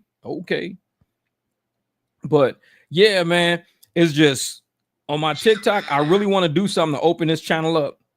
It's saying I got 1,740 new followers just hit 1,740. And the activity is always at 99. Always 99 activity, because I can't keep up with it. But it's highly political. This is a strip club. I thought it was a bar or something like that. I thought it was a bar. It's like, come see. And that's the thing with my TikTok channel. It's very, like I said, it's not really political. It's just, it says what the media won't say. I tell the truth. because we have all the evidence and then we speak exactly what's going on. Like with the healthcare thing, they've got, like I said, 320 something people going to jail right now, being indicted for the largest healthcare fraud in history. CNN's not talking about it. MSNBC ain't talking about it. Only people talking about it are like Fox. Anybody who supports Trump is talking about it because everybody was lying and saying there's nothing wrong with the healthcare. There's no fraud going on in healthcare. It's just they're just chasing 320 people found $14 billion fraud. And yet you had whole network saying he's lying. There's no fraud. He's lying. He's lying. You had Democratic politicians. No, he's lying. There's no fraud. Everything's on the up and up. It's nothing's wrong with that. And now they just call $14 billion. And I'm telling you, a lot of people are going to be implicated in that. But those are the kind of things I talk about on my TikTok channel and some of it on my other live stream, on my other YouTube channel. I don't really put it on this one just yet. I still got to kind of fill the crowd out for which direction is going in. But on that TikTok, like I said, I started that. I had about 6,000 subs on here when I only had like one sub on there. Now this has 15,000. That's got 24,000. So that took off. So basically it went from one sub to 24,000 when this one went from 5,000 to 15,000. So I gained 24,000 subs here when I only gained maybe 10,000 on YouTube. And I do way more content on YouTube and than I do on TikTok. I don't do a lot of content on TikTok. I do way more on YouTube, but I just got 24,000 subs in the same amount of time it took me to only get 10,000 here. It's crazy, man. It's crazy. But that's because TikTok, they don't have that wall up. That Democratic wall is not on TikTok. So it's kind of like YouTube. Facebook had it for the longest time, a Democratic wall, where if you said anything about Democrats or anything about, the country under Biden, you basically got kicked off of Facebook. Zuckerberg eventually apologized. Oh, I'm sorry. I shouldn't have been censoring people like that. But the White House told me to censor people. He actually apologized about it, even though we said every time we say something that's right, he's booting us off. Now, TikTok don't do it. YouTube is still kind of up in the air about it. Some channels I see getting pretty sketch. And I don't know if they're monetized channels or not, if they just deal with sponsors or whatever, but I just want to make sure that I don't screw things up before I go far with that. So, yeah. Mark said, no fraud. I spent the last 10 months in the care of Mass General with no diagnosis. I'm half retorted in a host of neurological issues, and they have no answer. No fraud, my ass. That right there. And that's what they were saying, man. They were running up people's bills, charging people $46,000 for hospital stays, and they weren't even diagnosing these people. They were just keeping them in the hospital. $46,000 just for somebody to basically a hotel. If you're not going to diagnose, send the person home. If you're not going to diagnose, put them in a hotel. Why are you holding this person in a hospital that don't need to be there?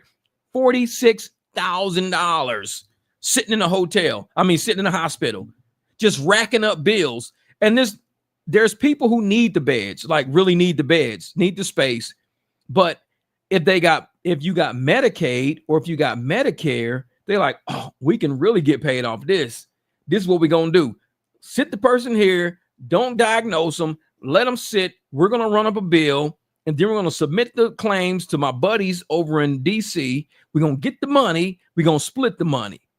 That's how I was doing. 322 people busted for that now. $14 billion. 14 billion. 14. And these are all white collar people. These are all doctors, neurologists, x-ray technicians. These are all white. None of these people are like, thugs. A thug will steal your radio out your car. Okay, you go get a new radio for $180. Thug might steal your rims and shit off your car. All right, $1,000. This is $14 billion. And they want to say, man, thugs is killing our community. They stealing Nikes and shit. They stealing t-shirts and tank tops and shit. $14 billion. I'm not worried about nobody stealing no damn Nikes. I'm really not. 14 billion is a lot of money. With 14 billion, but see, this is why I told people a long time. Now I'm gonna get a little political on here, but I think y'all need to hear this part. I'll clip this shit out and do something with it. But I think the Democrats were forcing crime into our society as a distraction from what was going on with the white collar crime going on. All of the Biden pardons, all of the auto pen shit, all of the government being run by shadow government, all of these corporate people taking all the tax dollars from Medicare, Medicaid, all these fake NGOs. I think the Democrats wanted to keep us busy. It's like, if you ever want to keep somebody super busy and not visible on what you're doing, just throw a whole bunch of bouncy balls and say, catch these balls. It's going to be balls bouncing all over the damn place, all over the place. You're going to be like, oh shit, I got to catch these bouncy balls. While you focused on catching all these bouncy balls, they're going to be doing whatever they wanted to do. And so I'm thinking that's how they did it. Oh, let people go, let them do crime. Don't arrest nobody. Cash bail or no bail. So if you go to the store and steal, $300 worth of Nikes, you just go get a ticket. They'll give you a ticket, like a traffic ticket. And you right back on the street like hours later doing the same old shit. And it's like, this is not how you police a nation. You don't sit there and let people do crime and let them back out on the street. It's only a way to police a nation if you want to create a diversion. If you want to keep people busy catching all these bouncy balls all over the place. Because we so busy frantically going, oh shit, oh shit, oh shit, oh, all these balls are bouncing everywhere. And they in the back like, okay, we'll sign that, we'll take this money, we'll take that money. Okay, they doing all these corrupt ass deals, all these corrupt deals behind closed doors. And they're like, oh yeah, well the nation is perfectly fine. What do you mean it's perfectly fine? You guys want to defund the police, which means take away the law enforcement, which means take away the audit, which means take away our ability to catch y'all doing shit. I mean, everything was lined up. They had it all lined up. Turning into a nation of chaos. People are busy fixing the chaos, and we'll get away with the crimes on the back end. Now they're all being caught. Everybody was saying there was no crime. Oh, there was no crime. There is no crime. This is all a shakedown. This and that. Every time we turn around, people got the people from USAID. The one person at USAID paying 3 other NGOs hundreds of millions of dollars under the table with fake false contracts, buying yachts. And I'm sitting there like, these are the same people that was walking around going, there's no crime. They're just shaking us down. There's nothing wrong. We're doing everything by the books. All these NGOs are legitimate. We don't know what he's talking about. Yeah. And now that the truth is coming out and everybody is seeing exactly where all the crime was, you don't see Maxine Waters on the microphone no more. You don't see Elizabeth Warren on the microphone no more. All these people that was running their mouth in the beginning about there's no crime, he's illegal, and they can't be doing this. This is unconstitutional. You don't see none of them on the microphone no more because they ass got busted. And everybody's knowing they're being loud and standing in the way of all these investigations because they're preventing us from seeing something. Everything we're seeing right now coming down the pipe is exactly what they didn't want us to see. All the corruption going on with the Medicare. He's going to do away with Medicare. No, he's doing away with the fraud in Medicare. Because if he's going to save us $14 billion by cutting out all these people that are giving away $14 billion, that's $14 billion we just saved. Because now we got all these people going in jail. We get restitution. We can sell their houses, their cars. We can sell our yachts. All this money is coming back to the government. The $14 billion y'all stole, we're going to get back as much as we can. 3-4 houses you bought, government property now. All of these cars you got, government property now. All the businesses with all the assets you got, government property now.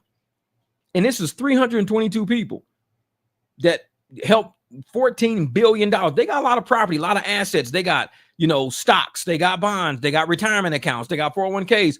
All of that shit's gone. It's all government property now. Americans are going to get their money back some way. And the Democrats didn't want that. They just wanted everybody to be scot-free. Hey, we robbed the American people. We got away with it. All we had to do was put Kamala Harris in office and we would have got away with it. All we had to do was make sure she took office after Biden and we install her in and there's no investigations whatsoever. We would have all got away with it. But yet Trump won. And he says, you know what? We about to clean house. The first time I was president, that was cool. This time we cleaning house. Now everybody's scared. People are going to prison now. Now everybody's going to prison. Everybody who tried to send Trump to prison, everybody who was donating money to make sure Trump went to prison, everybody who was funding Democratic campaigns to make sure Trump went to prison. Guess what? All these people going to prison for all the shit they were doing. So it's funny how it backfired on everybody, how they all thought that they were going to trick the American people to where we wouldn't vote for this man. Why are y'all chasing this man down all the time? Y'all chasing this dude down, trying to kill him, put him in prison for some reason. You just don't want a vote to happen. You taking him off the ballot. Why are you taking him off the? If you don't think he can win, leave him on the ballot. If you don't think he can win, but yet they were like, we think he can win, and if he wins, we're screwed.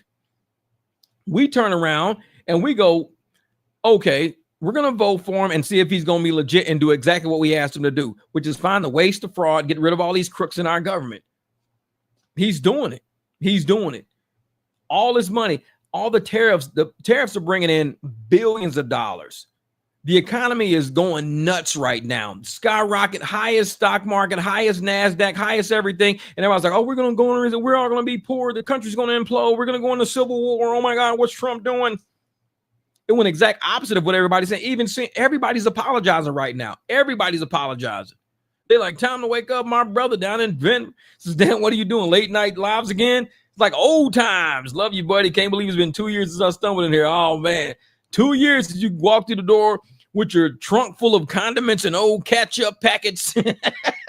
And you like, I'm tossing all this shit out. You tossed all that out, and now you've been doing nothing but friends and family rides, making bank. It's like, man, you done went, hey, you've graduated cum laude, goddamn it, shit. You like the ace boo coo driver now, shit. Hey, to you, a $200 day is like a warm up. And people think I'm joking. You are like, your $200 days are a warm up.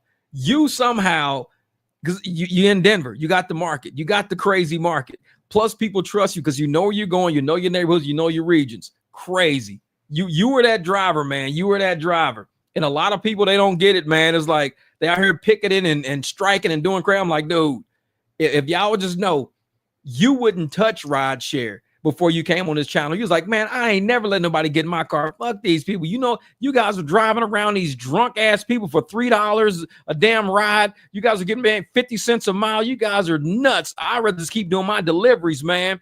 Then you was like, wait a minute. So you're telling me that all we got to do is just friends and family? Let me get this shit out of my trunk. He was like, man, $200 day for me is my trip to Denver. I picked up a golfer from the Senior PGA US Open the other day. It was Uber. He gave me 200 cash. Wait a minute. He gave me 200 cash and told me, fuck the system. True story. What?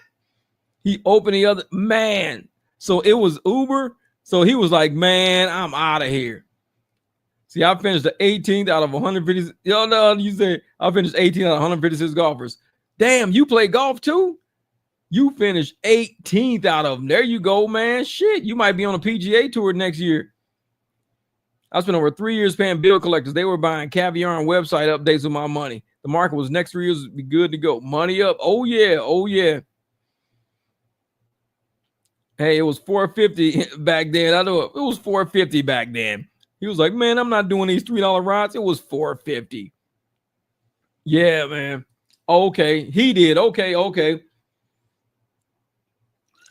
shit, you riding around with the stars in the cars, man. Stars in the cars. 200. Bam. Here you go.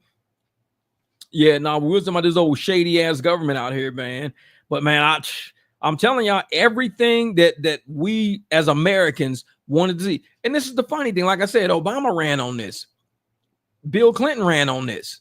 He said, when you guys elect me, I'm going to come in and we're going to clean up the government. A lot of people are stealing from us. A lot of fraud going on. A lot of waste going on. A lot of illegal contracts going on. Bill Clinton said, we're going to clean this up. Got voted in. Barack Obama, we're going to clean this up. Got voted in. Neither time, they never touched it. Never touched a single thing. Trump said, I'm going to clean this up. People said, man, you better. Because the last two people we voted in and said it's going to clean it up, they never touched it. Never touched it. Trump said from the gate. And now look. Everybody's going to prison. All of these, because all they needed was somebody to audit the books. Once they started auditing everything and they saw all the crime going on, that's all they needed was somebody to audit the books. It was that easy. Just audit the books. Follow the money. See how it doesn't make sense. There's no designated payee in some of this shit. There are doctors at hospitals on the same day signing documents in 2 different states. How can you be in 2 different states at the same time on the same day signing these documents? Because he was in on the take. use my name. Yep, just use my name. Okay, cool. And this hospital using his name, that hospital using his name, this hospital using his name. At some point, the bottom was going to fall out. You can't be in 3 places at one time. You can't teleport. And that's all it did. They started investigating numbers, making everything line up. That was it, man. That was it. So if you think Trump is coming down on criminals, look up Trevor Milton. It takes you less than 40 hours to follow him. You don't look at it up. Who's Trevor Milton? Is Trevor Milton the dude from not Tesla, but Nikola? Nikola is Trevor Milton. It takes you less than 48 hours to follow him. You don't look it up. Trevor Milton, is he the dude from Nikola or something like that? I remember that name from somewhere. The guy who lied. He lied to investors. Yeah. He said they had working trucks and shit like that. Yeah. That dude. Yeah. Trevor Milton's a fucking crook, man. He baited a lot of people. He baited a lot of people with his bullshit. That dude right there, like I said, I think, and it's the thing about Trevor Milton. He was just a CEO. There's more people than him involved. There had to be more. You can't just be the CEO and be the only one that something happens to. There are people. A CEO just makes decisions. That's it. A CEO is not downstairs with the trucks. They're not dealing with the money. They're not dealing with the marketing. They're not dealing with the media. There had to be at least 10 people under him that helped all that bullshit happen. All those people should have went to jail. To send one person to jail, to me, should have been like 10. I want to know who all was involved in it, because a lot of people got suckered in a funding a company that everybody knew. Everybody at the company knew the shit was a lie. Everybody that was running it knew it was a lie, but the media said you didn't look at enough. He was with the trucks. Yeah, but that's the thing. I know about Nikola because I live 2 fucking blocks away from it. Nikola's around the corner from me. They got like 7,000 of my fucking dollars, man. I'm gonna show you how much money Nikola took from me. Let me show you. If I can pull it up in here. Let's see something. Let's see how much money did Nikola take from me. Let me see.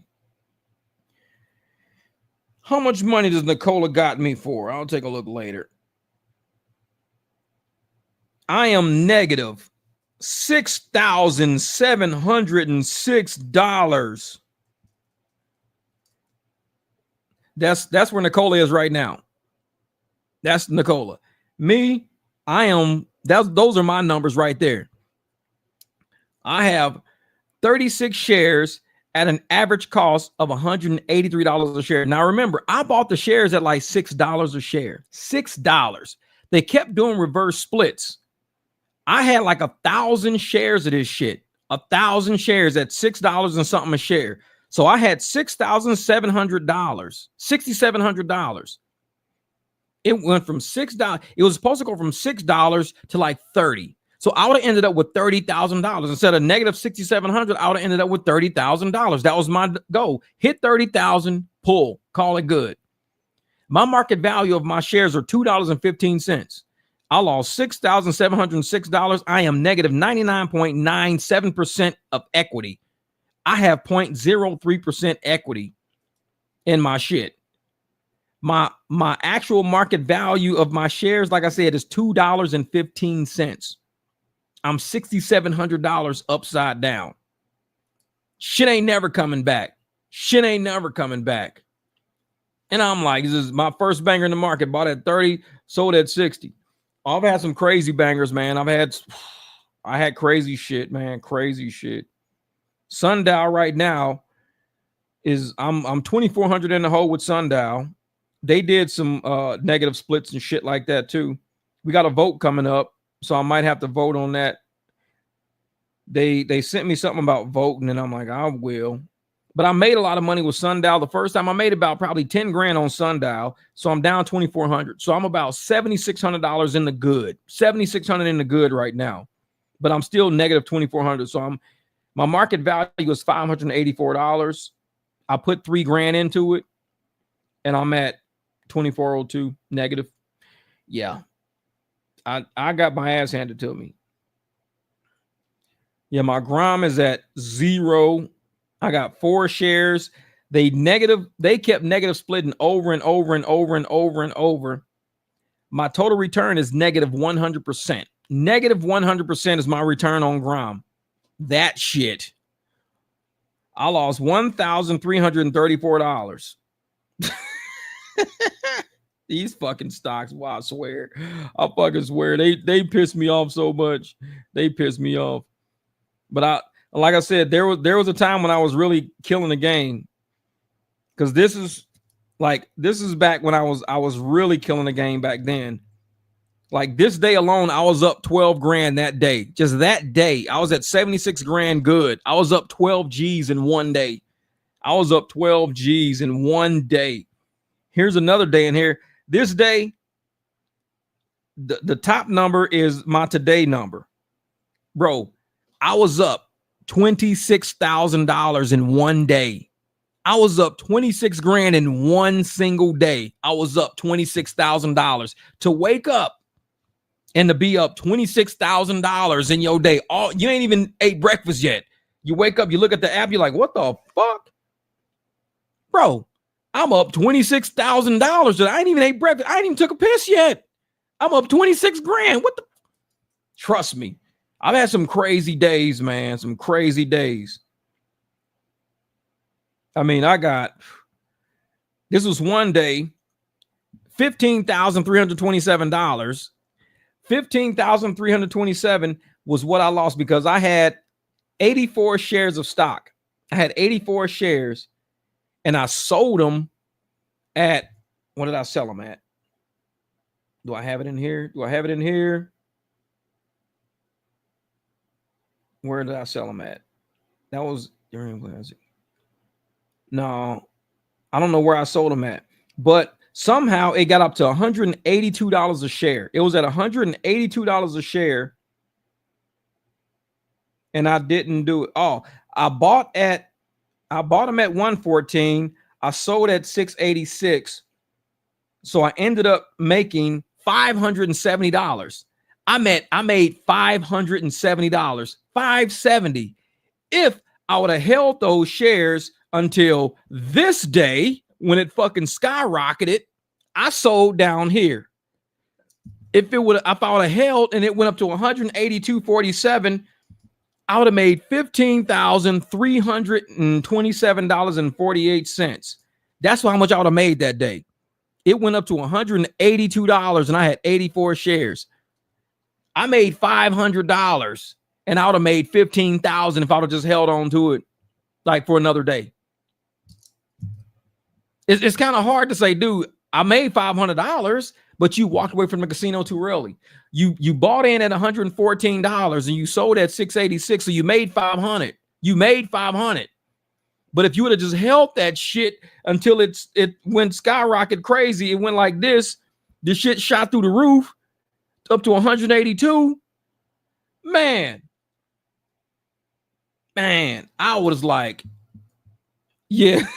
So I have to delete the app when I get to the market. Man, to sit there at plus 500 and have to be like, man, and I thought I was gonna make the 500 and it was gonna go down.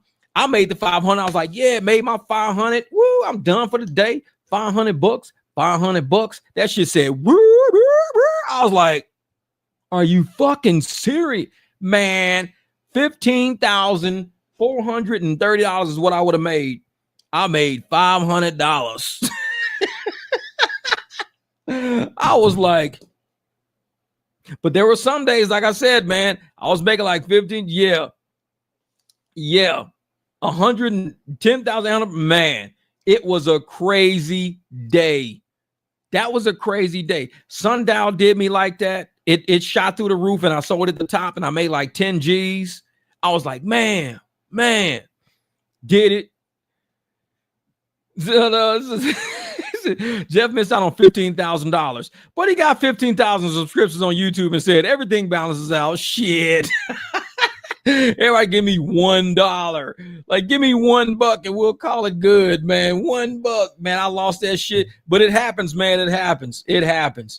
And I was just like, you know what? I can't even be mad, man. I can't even be mad.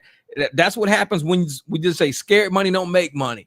When you pull your money too fast and you don't give the market some time to develop. I should have been okay.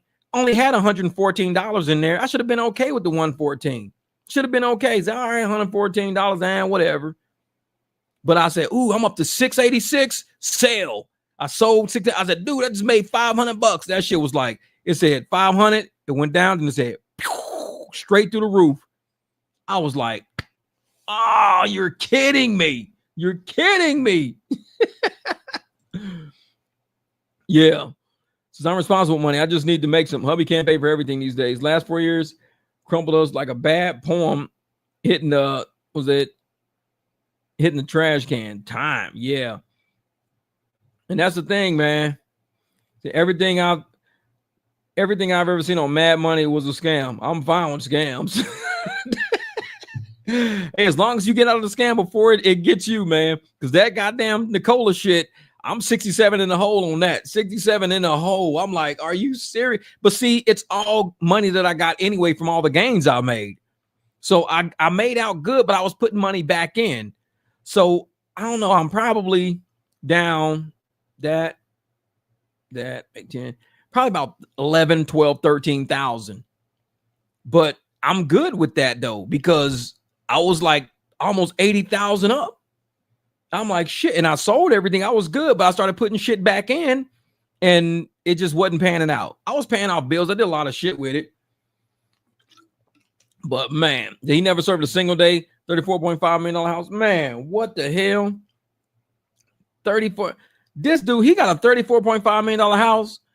That's some of my money. He owed me $6,700. This motherfucker better give me my money back. He owed me $6,700. Them damn raggedy ass trucks rolling down the hill.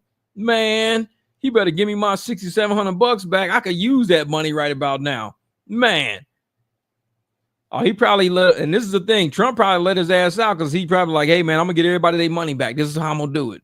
All right, you better, because you got a lot of pissed off people. Like I said, I had 1,000 shares and they went all the way down to 36 shares because they kept reverse splitting. They turned my 1,000 shares into 36 shares, and they're still worth $2.60.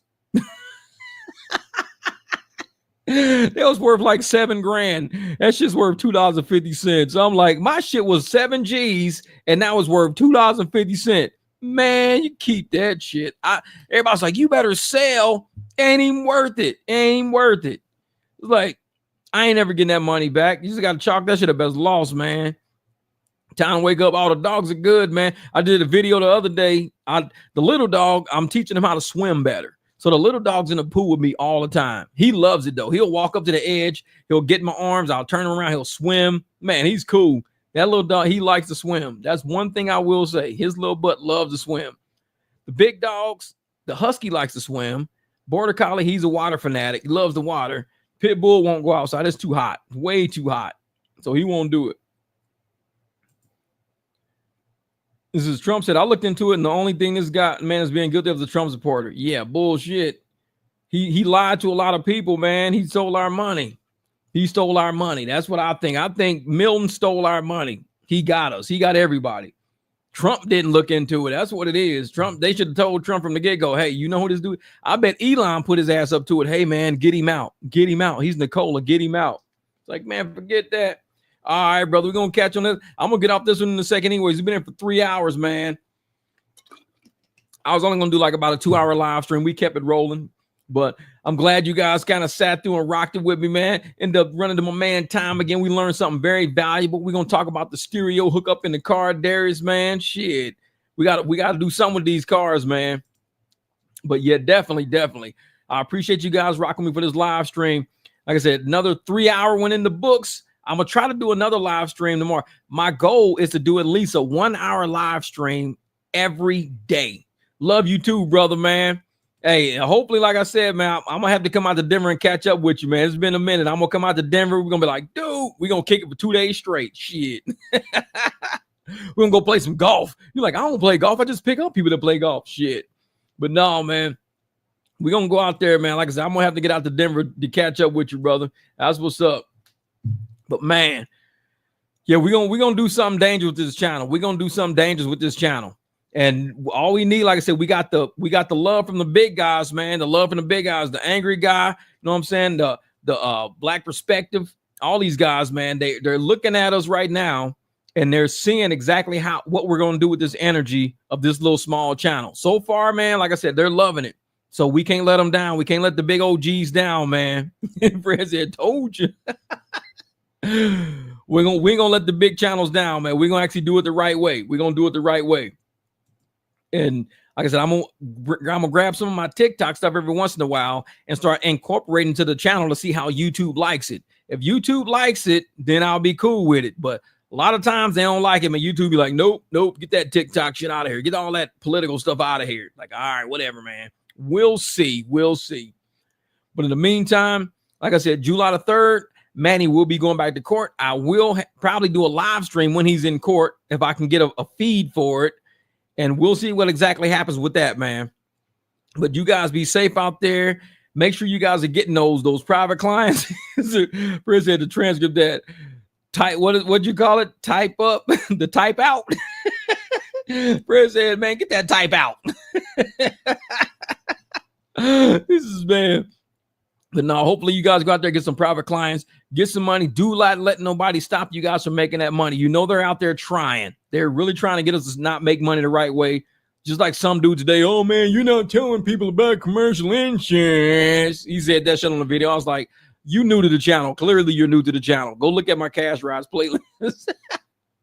But man, you guys go out there, get this money. Man, don't let these people stop y'all. We're going to do another live stream tomorrow. 11 o'clock at night. I gotta grab me some dinner. I haven't eaten and it's been 3.5 hours, man. Appreciate you guys for all the super chats. Thank you so much, my man. Time to wake up. Be easy out there, brother. Hey, my man Jen from Denver. Time to wake up, and Jen from Denver. Y'all gotta end up linking up, man. We're gonna do some business, man. We're gonna do some business. In the meantime, you guys be safe, and we will, brother.